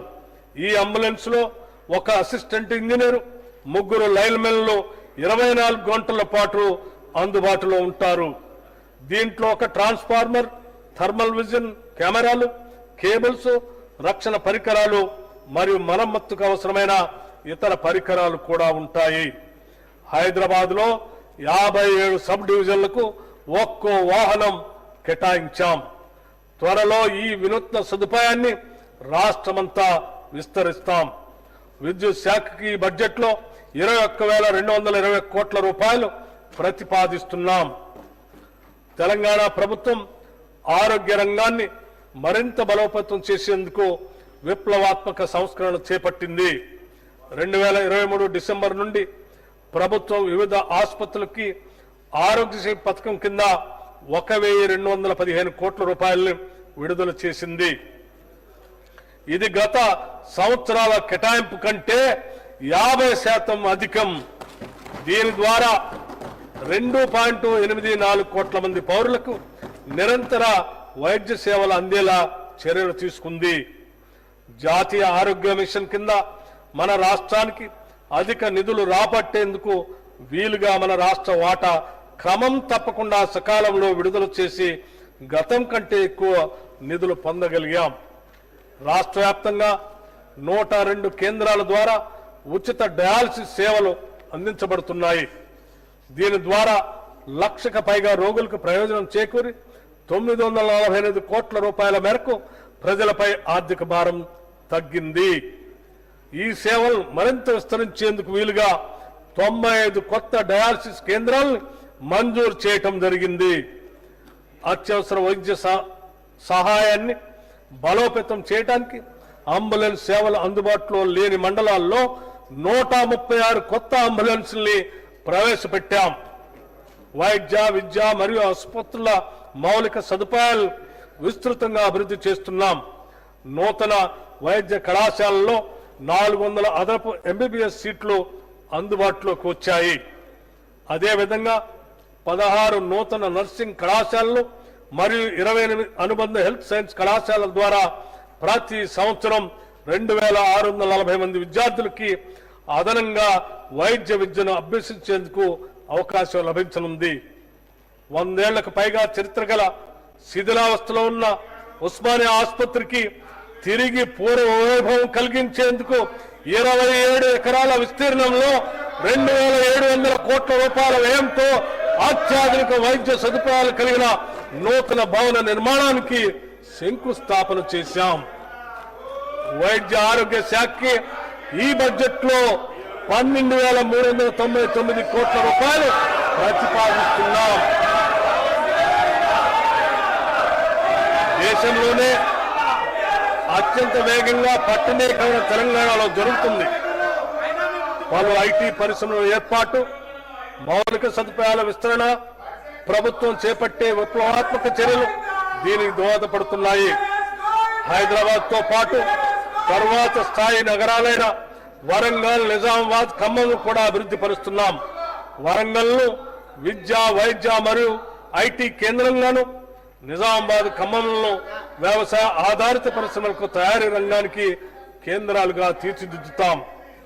హైదరాబాద్ నగరం శరవేగంతో అభివృద్ధి చెందుతున్నందున తదనుగుణంగా ప్రధాన మౌలిక సదుపాయాలతో పాటు నగరంలో పెరుగుతున్న ట్రాఫిక్ నియంత్రణకు హై సిటీ ప్రణాళిక అమలు చేస్తున్నాం. హెచ్-సిటీ ప్రణాళిక అమలు చేస్తున్నాం. ఈ ప్రాజెక్టులో భాగంగా 31 ఫ్లైఓవర్లు, 17 అండర్ పాస్లు, 10 రోడ్ల విస్తరణ పనులు 7,032 కోట్ల రూపాయల అంచనా వ్యయంతో ప్రారంభించాం. 150 కోట్ల రూపాయలతో సుందరీకరణ పనులు కూడా చేపట్టాం. జలమండలి ద్వారా 2024లో పలు విప్లవాత్మక ప్రాజెక్టులు చేపట్టడం జరిగింది. ఉస్మాన్ సాగర్, హిమాయత్ సాగర్ జలాశయాలపై మొత్తం 20 MLD సామర్థ్యం కలిగిన 4 మురుగునీటి శుద్ధి కేంద్రాల నిర్మాణం చేపట్టాం. మూసీ ప్రక్షాళనలో భాగంగా Godavari drinking water supply scheme కింద గోదావరి జలాలతో ఉస్మాన్ సాగర్, హిమాయత్ సాగర్ జలాశయాలను నింపి వాటిని పునరుజ్జీవింప చేయడానికి అవసరమైన పనులు చేపడుతున్నాం. గత కొన్ని దశాబ్దాల కాలంగా ఎప్పుడూ పట్టించుకొని మ్యాన్ హోల్స్ పూడిక తీత పనులు ఒక స్పెషల్ డ్రైవ్ గా జలమండలి చేపట్టింది. 3,025 కిలోమీటర్ల మురుగునీటి లైన్లు శుభ్రం చేసి 2.39 లక్షల మ్యాన్ హోల్స్ లో పూడిక తీత పూర్తి చేయడం జరిగింది. ఫలితంగా ఇప్పటి వరకు మురుగునీటి వ్యవస్థకు సంబంధించిన ఫిర్యాదులు 20% మాత్రమే శాతానికి పైగా తగ్గాయి. ఓఆర్ఆర్ ఫేజ్ 2 నీటి సరఫరా ప్రాజెక్ట్ చివరి దశకు చేరుకుంది. దీని ద్వారా హెచ్ఎండిఏ పరిధిలో విస్తరించిన పట్టణ ప్రాంతాలకు తాగునీరు అందించబడుతుంది. పట్టణాల్లో వరద సమస్యలు ఎదుర్కోవటానికి ప్రభుత్వం సమగ్ర నీటిపారుదల వ్యవస్థను అభివృద్ధి చేస్తుంది. హైదరాబాద్ లో వరద నీటిని నివారించేందుకు 5,942 కోట్ల రూపాయల వ్యయంతో సమగ్ర వరద నీరు పారుదల ప్రాజెక్ట్ ని మంజూరు చేయటం జరిగింది. రాష్ట్రంలో కొత్తగా ఏర్పాటు చేసిన పురపాలక సంఘాలు, పట్టణాభివృద్ధి సంస్థల్లో మౌలిక సదుపాయాల కల్పన మరియు అభివృద్ధి కొరకు 4,500 కోట్ల రూపాయలతో ప్రణాళిక సిద్ధం చేశాం. ఈ మొత్తాన్ని వచ్చే 3 ఏళ్లలో ఖర్చు చేసి వాటికి కావలసిన సౌకర్యాలు కల్పిస్తాం. రాష్ట్రానికే కాదు దేశానికే తలమానికంగా ఉండే మొట్టమొదటి నెట్ జీరో ఫ్యూచర్ సిటీని రూపొందించే దిశలో ప్రభుత్వం ఉంది. ప్రపంచంలోని అత్యుత్తమ నగరాలతో పోటీ పడేలా కాలుష్య రహితంగా అత్యంత ఆధునికంగా సకల సదుపాయాల కల్పనతో ఇది రూపొందుతుంది. శ్రీశైలం మరియు నాగార్జున సాగర్ రహదారుల మధ్య 56 గ్రామాల్లో 765 చదరపు కిలోమీటర్ల విస్తీర్ణంలో ఈ ఫ్యూచర్ సిటీని ఏర్పాటు చేస్తున్నాం. ఈ మెగా అర్బన్ ప్రాజెక్టును పర్యవేక్షించడానికి ఫ్యూచర్ సిటీ డెవలప్మెంట్ అథారిటీ ఏర్పాటు చేశాం. ఈ సిటీలో multi modal connectivity, electric public transport, green buildings లాంటి ఆధునిక సౌకర్యాలు ఉంటాయి. Artificial intelligence city, pharma hub, sports city, clean energy, innovation zone లాంటివి ఫ్యూచర్ సిటీలో భాగంగా ఉంటాయి. Smart, proactive, efficient and effective delivery speed రాష్ట్ర ప్రభుత్వం ప్రతిష్టాత్మకంగా చేపట్టిన 19 ప్రాజెక్టుల్ని నిర్ణీత వ్యవధిలో పూర్తి చేయడానికి స్పీడ్ అంటే smart, proactive, efficient and effective delivery పేరుతో వేగవంతమైన సరికొత్త కార్యాచరణకు శ్రీకారం చుట్టింది. నిరంతర ప్రత్యక్ష పర్యవేక్షణ ద్వారా ఈ ప్రాజెక్టులు పూర్తి చేసి ప్రజలకు అందుబాటులోకి తెస్తాం. వీటిలో Musi river front development, metro rail విస్తరణ, రీజనల్ రింగ్ రోడ్డు నిర్మాణం, ఢిల్లీలో తెలంగాణ భవన్ నిర్మాణం, నూతన ఉస్మానియా ఆసుపత్రి భవన్ నిర్మాణం మరియు మాదక ద్రవ్యాల నిరోధక వ్యూహాల అమలు మొదలగు ప్రాజెక్టులు ఉన్నాయి. మున్సిపల్ పరిపాలన మరియు పట్టణాభివృద్ధి శాఖకి ఈ బడ్జెట్లో 17,677 కోట్ల రూపాయలు ప్రతిపాదిస్తున్నాం. పోరాడి తెలంగాణ సాధించుకున్నప్పటికీ కృష్ణా మరియు గోదావరి నీటి కేటాయింపుల్లో మన రాష్ట్రానికి రావాల్సిన న్యాయమైన వాటా గురించి గత ప్రభుత్వ హయాంలో ఎటువంటి కార్యాచరణ చేపట్టలేదు. అంతేకాకుండా కృష్ణా జలాల్లోని 711 టీఎంసీలలో 511 టీఎంసీల నీటిని ఆంధ్రప్రదేశ్ను వాడుకోమని గత పాలకులు అధికారికంగా చెప్పారు. ఈ చర్యతో తెలంగాణ రైతాంగానికి తీవ్ర అన్యాయం జరిగింది. మేము మన రాష్ట్రానికి రావాల్సిన నీటి వాటా సాధించుకోవటానికి బ్రజేష్ కుమార్ ట్రిబ్యునల్ ముందు సహేతుకమైన మరియు గణాంకాలతో కూడిన బలమైన వాదనలు వినిపించాం. మన దిగువ రాష్ట్రమైన ఆంధ్రప్రదేశ్ తక్కువ కేటాయింపుతో ఎక్కువ నీటిని వినియోగిస్తున్న విషయాన్ని ట్రిబ్యునల్ ముందు ఉంచి ఇరు రాష్ట్రాల నీటి వినియోగాన్ని ఖచ్చితంగా గుర్తించడానికి మరియు నియంత్రించడానికి టెలిమెట్రీ వ్యవస్థని ఏర్పాటు చేయాలని సూచించాం. మన నీరు దారి మళ్లకుండా అవసరమైతే ఈ టెలిమెట్రీ వ్యవస్థ ఏర్పాటుకు అయ్యే ఖర్చు కూడా భరించేందుకు సంసిద్ధత వ్యక్తపరిచాం. రాష్ట్రంలోని పెండింగ్ ప్రాజెక్టులన్నింటినీ పూర్తి చేసేందుకు ప్రణాళికలు రూపొందించుకొని ప్రాధాన్యత క్రమంలో ఏబీ కేటగిరీలుగా విభజించాం. తక్కువ ఖర్చుతో ఎక్కువ ఆయకట్టును సేద్యంలోకి తీసుకురావాలన్నది ప్రభుత్వ ఉద్దేశం. నల్గొండ, యాదాద్రి భువనగిరి జిల్లాల్లోని కరువు ప్రభావిత ప్రాంతాలకు నీటిని అందించడానికి వీలుగా ఉదయ సముద్రం బ్రాహ్మణ వెలమల లిఫ్ట్ ఇరిగేషన్ ప్రాజెక్ట్ ని ప్రారంభించాం. ఉదయ సముద్రం బ్యాలెన్సింగ్ రిజర్వాయర్ నుండి 6.70 టీఎంసీల నీటిని బ్రాహ్మణ వెలమల బ్యాలెన్సింగ్ రిజర్వాయర్ కు లిఫ్ట్ చేయబడుతుంది. ఈ ప్రాజెక్టు ద్వారా 94 గ్రామాల్లో 1,00,000 ఎకరాలకి సాగునీటిని మరియు ఫ్లోరైడ్ సమస్య ఉన్న 107 గ్రామాలకి తాగునీటిని అందించడం అవుతుంది. శ్రీ ఎస్ జయపాలరెడ్డి పాలమూరు రంగారెడ్డి ఎత్తిపోతల పథకంలో భాగంగా కేపీ లక్ష్మీదేవిపల్లి రిజర్వాయర్ నిర్మాణాన్ని కూడా ప్రభుత్వం చేపడుతుంది. మూసీ ప్రాజెక్టు పరిధిలోని బులాది కాలువ పునరుద్ధరణ పనులకు 266,65 రూపాయలతో పాలనాపరమైన అనుమతి ఇవ్వటం జరిగింది.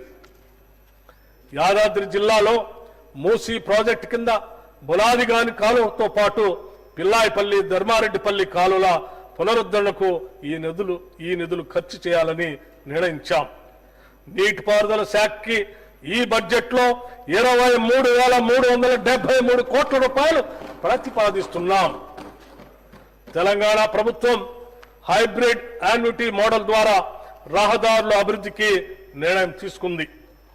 ఈ మోడల్లో 40% ప్రభుత్వ నిధులతో 60% ప్రైవేట్ డెవలపర్ల పెట్టుబడితో రహదారుల అభివృద్ధి చేస్తాం. హ్యామ్ మోడల్లో 2028 వరకు 17,000 కిలోమీటర్ల గ్రామీణ రహదారుల్ని సుమారు 28,000 కోట్ల రూపాయల అంచనా వ్యయంతో అభివృద్ధి చేయాలని లక్ష్యంగా పెట్టుకున్నాం. రాష్ట్ర ప్రభుత్వం కొత్తగా 769.35 కిలోమీటర్ల పొడవు కలిగిన రహదారుల నిర్మాణానికి 3,725 కోట్ల 22 లక్షల రూపాయల మేరకు పరిపాలన అనుమతులు కూడా మంజూరు చేసింది. వీటిలో 55 కిలోమీటర్ల పొడవు కలిగిన రహదారులు 9 వంతెనల నిర్మాణం ఇప్పటికే పూర్తయింది. రాష్ట్రంలో గ్రామీణ ప్రాంతాల అనుసంధానం వీలుగా ప్రతి పంచాయతీకి బీటీ రోడ్డు ఉండేలా రోడ్ల నిర్మాణం చేపట్టాం. గ్రామీణ ప్రాంతాల్లో పాడైపోయిన రహదారుల మరమ్మతులు పెద్ద ఎత్తున చేపట్టడం జరిగింది. 12 జిల్లా కేంద్రాల్లో కోర్టు భవన సముదాయాల నిర్మాణానికి 972 కోట్ల రూపాయలతో పాలనాపరమైన అనుమతులను మంజూరు చేశాం. రాష్ట్ర ప్రభుత్వం విశేష కృషి వల్ల ఎంతో కాలంగా అపరిష్కృతంగా ఉన్న వరంగల్ జిల్లా మామునూరు ఎయిర్పోర్టు నిర్మాణానికి కేంద్ర ప్రభుత్వం అనుమతులు ఇచ్చింది. ఇప్పటికే దీనికి కావలసిన 253 ఎకరాల భూసేకరణకు నిధులు మంజూరు చేశాం. హైదరాబాద్ నగరానికి నలువైపులా జాతీయ రహదారి నెట్వర్క్ లో ఉన్న లోటును పూడ్చడానికి రీజనల్ రింగ్ రోడ్డు ప్రణాళిక రూపొందించబడింది. ఈ రహదారిని ఎక్స్ప్రెస్ వే ప్రమాణాలతో అభివృద్ధి చేయాలని మొదటగా 4 లేన్లుగా నిర్మించి భవిష్యత్తులో ట్రాఫిక్ కి అనుగుణంగా 8 లేన్లకు విస్తరిస్తాం. ఈ ప్రాజెక్టు నిర్మాణంలో ఉత్తర భాగ భూసేకరణ ప్రక్రియ ఇప్పటికే ప్రారంభమైంది. దక్షిణ భాగానికి సమగ్ర ప్రాజెక్ట్ రిపోర్ట్ తయారీకి NHAI కన్సల్టెంట్లని నియమించింది. ఈ ప్రాజెక్ట్ ని తెలంగాణ అభివృద్ధికి గేమ్ చేంజర్ గా ప్రభుత్వం పరిగణిస్తుంది.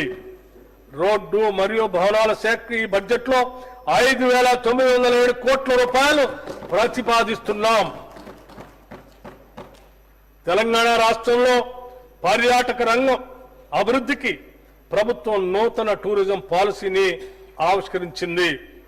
GSDPలో పర్యాటక రంగం వాటాని 10% పెంచడం, 15,000 కోట్ల రూపాయల పెట్టుబడులను ఆకర్షించి 3 లక్షల ఉద్యోగాలను సృష్టించడంతో పాటు 2030 నాటికి 10 కోట్ల దేశీయ పర్యాటకులు, 5 లక్షల అంతర్జాతీయ పర్యాటకుల్ని ఆకర్షించడం ఈ పాలసీ యొక్క ప్రధాన ఉద్దేశం.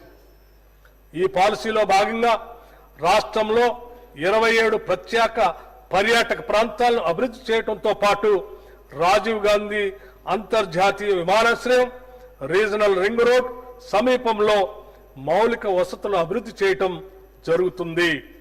గోదావరి, కృష్ణా నదులపై జట్టీలు, లాంచ్ స్టేషన్లు, వాటర్ స్పోర్ట్స్, హౌస్ బోట్లు, నదీ ఉత్సవాలను ప్రోత్సహిస్తూ పర్యాటక రంగంలో పెట్టుబడులకి మూలధన సబ్సిడీలు, భూమి వినియోగ మార్పిడికి సంబంధించిన రాయితీలు ఇవ్వబడతాయి. నల్లమలలో పర్యాటక ప్రాంత అభివృద్ధికి రాష్ట్ర ప్రభుత్వం 242 కోట్ల రూపాయలతో పనులు చేపట్టింది. పర్యాటక శాఖకి ఈ బడ్జెట్ లో 775 కోట్ల రూపాయలు ప్రతిపాదిస్తున్నాము. తెలంగాణ ఉద్యమ స్ఫూర్తిని రగిలించిన గీతం జయ జయ హే తెలంగాణ జననీ జయ కేతనం. తెలంగాణ ఉద్యమ స్ఫూర్తిని రగిలించిన గీతం జయ జయ హే తెలంగాణ జననీ జయ కేతనం. మన కవి అందశ్రీ రచించిన ఈ గీతం తెలంగాణ ప్రజల అస్తిత్వానికి, పోరాట దీక్షకి, త్యాగాలకి మరియు విజయాలకి ప్రతీక. దీనిని మన రాష్ట్ర గీతంగా అధికారికంగా ప్రకటించి తెలంగాణ పోరాట యోధుల త్యాగాలను, ఆశయాల్ని గౌరవించుకున్నాం. తెలంగాణ తల్లి రూపుని అధికారికంగా గుర్తించి ఆ తల్లి విగ్రహాన్ని అత్యంత వైభవంగా రాష్ట్ర సచివాలయ ప్రాంగణంలో ప్రతిష్ఠించాం. కుల, వర్గ మరియు ప్రాంతీయ గుర్తింపుల్ని అధిగమిస్తూ ఆత్మగౌరవం, సాధికారిత మరియు సమగ్రతను ప్రదర్శించేలా ఈ విగ్రహాన్ని రూపొందించాం. రాష్ట్ర ప్రభుత్వం అధికారికంగా సినీ, టీవీ, నాటక కళారంగానికి ప్రతిష్టాత్మకంగా ఇచ్చే గద్దర్ ఫిలిం అవార్డుని వచ్చే నెలలోనే ఇవ్వబోతున్నాం. తెలంగాణ ప్రభుత్వం సమగ్ర క్రీడా విధానాన్ని ప్రవేశపెట్టి యంగ్ ఇండియా స్పోర్ట్స్ యూనివర్సిటీని ఏర్పాటు చేయాలని నిర్ణయించింది.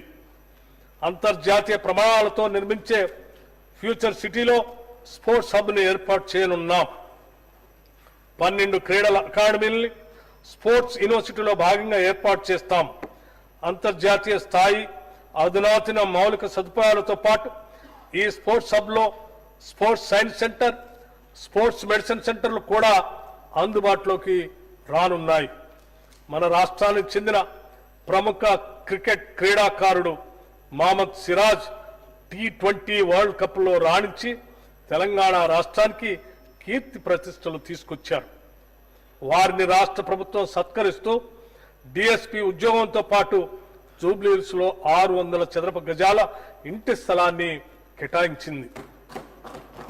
ఇక ఇస్తాంబుల్లో జరిగిన మహిళల ప్రపంచ బాక్సింగ్ లో వరల్డ్ ఛాంపియన్షిప్ సాధించిన నిఖిత్ జరీన్ ని మన ప్రభుత్వం డిఎస్పీగా నియమిస్తూ ఉత్తర్వులు జారీ చేసింది. పారా ఒలింపిక్స్ 2024లో సత్తా చాటి పతకం గెలిచిన తొలి తెలంగాణ మహిళా యువ అథ్లెట్ దీప్తి జివాంగిని తెలంగాణ ప్రభుత్వం సత్కరించి ₹1 కోటి నగదుతో పాటు గ్రూప్ 2 ఉద్యోగాన్ని, వరంగల్లో 500 గజాల ఇంటి స్థలాన్ని కూడా ఇచ్చింది. క్రీడలను మరింత ప్రోత్సహించడానికి ప్రభుత్వం సీఎం కప్ టోర్నమెంట్ ని ఇటీవలే నిర్వహించింది. 36 విభాగాలతో వివిధ ఈవెంట్లు నిర్వహించాం. దాదాపు 3 లక్షల మంది క్రీడాకారులు పాల్గొన్న ఈ కార్యక్రమం అత్యంత విజయవంతమైంది. క్రీడా శాఖకు ఈ బడ్జెట్లో ₹465 కోట్ల ప్రతిపాదిస్తున్నాం. పర్యావరణ కాలుష్య నివారణలో పచ్చదనం పాత్ర అతి ముఖ్యమైనది.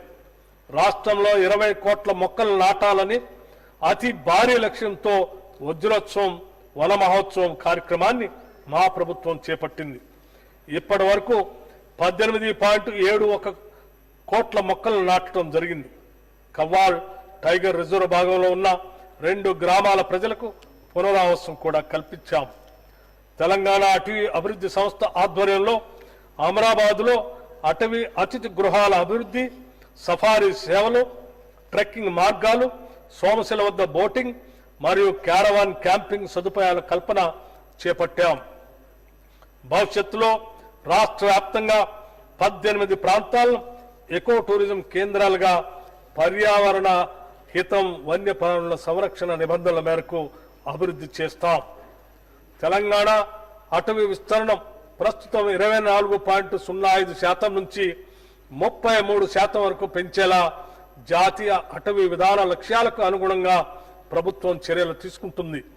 పట్టణీకరణ, పారిశ్రామికీకరణ ద్వారా ఏర్పడే కాలుష్య ప్రభావాన్ని తగ్గించేందుకు ప్రకృతి పరిరక్షణలో సమతుల్య అభివృద్ధి అనివార్యమని ప్రభుత్వం గ్రహించి ఆ దిశగా చర్యలు చేపట్టింది.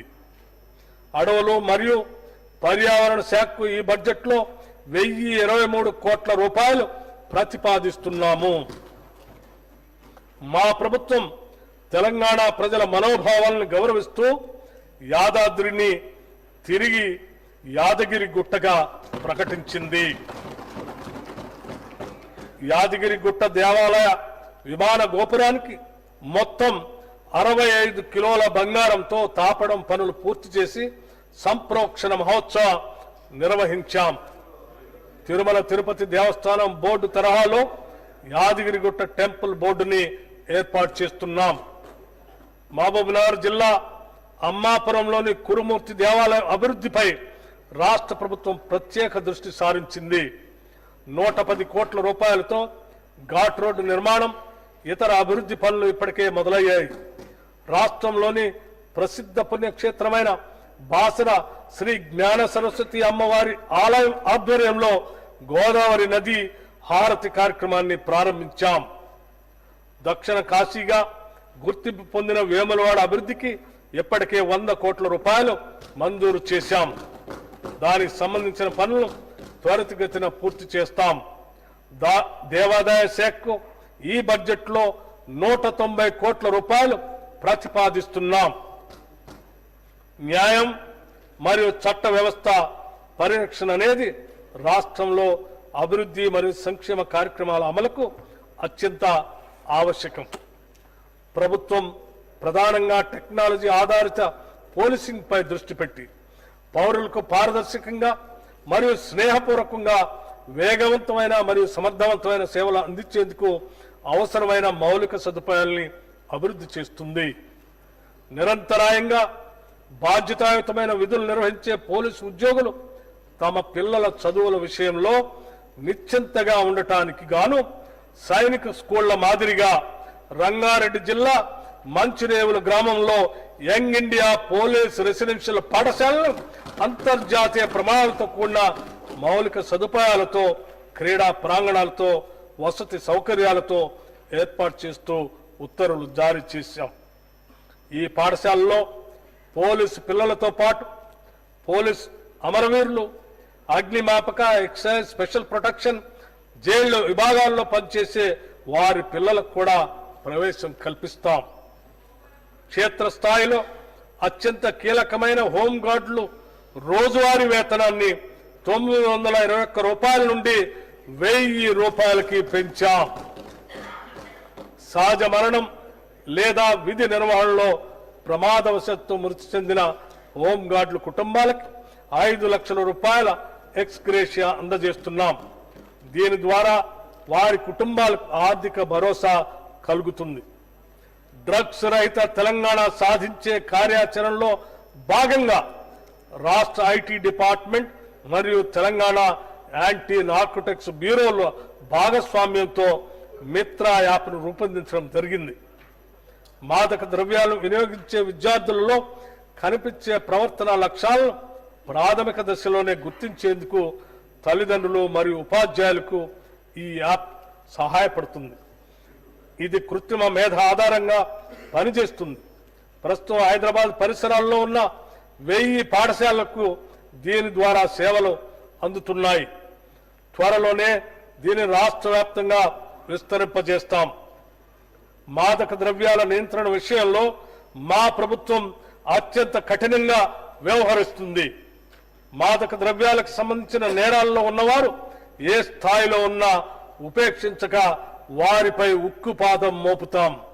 గత సంవత్సర కాలంలో 148 కోట్ల రూపాయల విలువైన మత్తు మందులు జప్తు చేసి మాదక ద్రవ్యాల సరఫరాదారులపై కఠిన చర్యలు తీసుకున్నాం. హోంశాఖ ఈ బడ్జెట్లో 10,188 కోట్ల రూపాయలు ప్రతిపాదించడమైనది. గౌరవ అధ్యక్ష, గత దశాబ్దంగా రాష్ట్రం ఎదుర్కొంటున్న అనేక సవాళ్లను అధిగమించి తెలంగాణ రాష్ట్రం అభివృద్ధి బాటలో కొనసాగుతుంది. మన రాష్ట్రానికి ఉన్నతమైన లక్ష్యాలను నిర్దేశించుకుంటూ సుసంపన్నత, సమగ్రత మరియు స్థిరమైన అభివృద్ధితో కూడిన తెలంగాణను నిర్మిస్తాం. ప్రతి పౌరునికి విద్య, ఆరోగ్యం, ఉపాధి మరియు సామాజిక భద్రతను కల్పించే స్థాయికి ఈ రాష్ట్రాన్ని తీసుకువెళ్లటమే మా లక్ష్యం. ఈ బడ్జెట్లో ప్రస్తావించిన ప్రణాళికలు కేవలం ఆర్థిక కేటాయింపులు మాత్రమే కాదు. ఇవి సమాన అభివృద్ధికి, ఆర్థిక స్థిరత్వానికి మరియు సామాజిక న్యాయానికి మార్గదర్శకులు. మా ప్రభుత్వం సామాజిక న్యాయం, అభివృద్ధి, సంక్షేమ సమ్మిళిత విధానాలతో ప్రగతి వైపు అడుగులు వేసేందుకు నిర్విరామంగా కృషి చేస్తున్నది. ఈ విధానాల విజయం మీ అందరి సహకారంపై ఆధారపడి ఉంటుంది. దృఢ సంకల్పం, మొక్కవోని నిబద్ధత మరియు ప్రతి ఒక్కరి భాగస్వామ్యంతో మాత్రమే ఇది సాధ్యమవుతుంది. ప్రజల హృదయాలు ప్రతిబింబించేలా మా ప్రభుత్వ విధానాలు రూపొందించబడ్డాయి. రైతులు, వ్యాపారవేత్తలు, విద్యార్థులు, మహిళలు, వృద్ధులు, దినసరి కూలీల నుండి ఐటీ నిపుణుల వరకు ప్రతి ఒక్కరిని మా అభివృద్ధి పథకాలు బలోపేతం చేస్తాయి. ప్రజాప్రతినిధులుగా తెలంగాణ భవిష్యత్తును తీర్చిదిద్దే అవకాశం మరియు బాధ్యత మనందరిపైన ఉంది. సమిష్టి కృషితో తెలంగాణను దేశంలోనే అగ్రగామిగా తీర్చిదిద్దేందుకు, దేశానికే తలమానికంగా తెలంగాణ నమూనాను ఉంచేందుకు మా ప్రభుత్వం కట్టుబడి ఉంది. తెలంగాణ ఉజ్వల భవిష్యత్ మనందరి ఉమ్మడి బాధ్యతగా గుర్తెరగాలని సవినయంగా మనవి చేస్తూ ఈ బృహత్తర యజ్ఞంలో అందరి సహకారం కావాలని కోరుకుంటున్నాను. విభేదాలను అధిగమించి నిర్మాణాత్మక చర్చల్లో పాల్గొని ప్రజోపయోగమైన ఫలితాలు సాధించేందుకు కలిసికట్టుగా పనిచేయటం మనందరి విధి. రాజకీయాలకు అతీతంగా ఈ సభలోని సభ్యులందరూ బడ్జెట్లో సూచించిన ప్రగతిశీల చర్యలకు సంపూర్ణ మద్దతునివ్వాలని విజ్ఞప్తి చేస్తున్నా. లోతుగా చర్చించి, విశ్లేషించి ప్రజా ప్రయోజనాలను దృష్టిలో ఉంచుకొని మనం నిర్ణయాలు తీసుకోవాలి. నేటి మన విధానాలే రేపటి తెలంగాణ నిర్మాణానికి ఉపకరిస్తాయి. లౌకిక విలువలను స్ఫూర్తిగా నమ్మిన కాంగ్రెస్ ప్రభుత్వం కుల మత భేదం లేకుండా అన్ని సామాజిక వర్గాల అభ్యున్నతికి వనరులు పంపకం జరగాలని, తద్వారా సమాజంలో అసమానతలు లేని వ్యవస్థ స్థాపన లక్ష్యంగా ఈ బడ్జెట్ ని రూపొందించాం. 2025-26 బడ్జెట్ అంచనాలు 2025-26 ఆర్థిక సంవత్సరానికి మొత్తం వ్యయం 3,04,965 కోట్లు.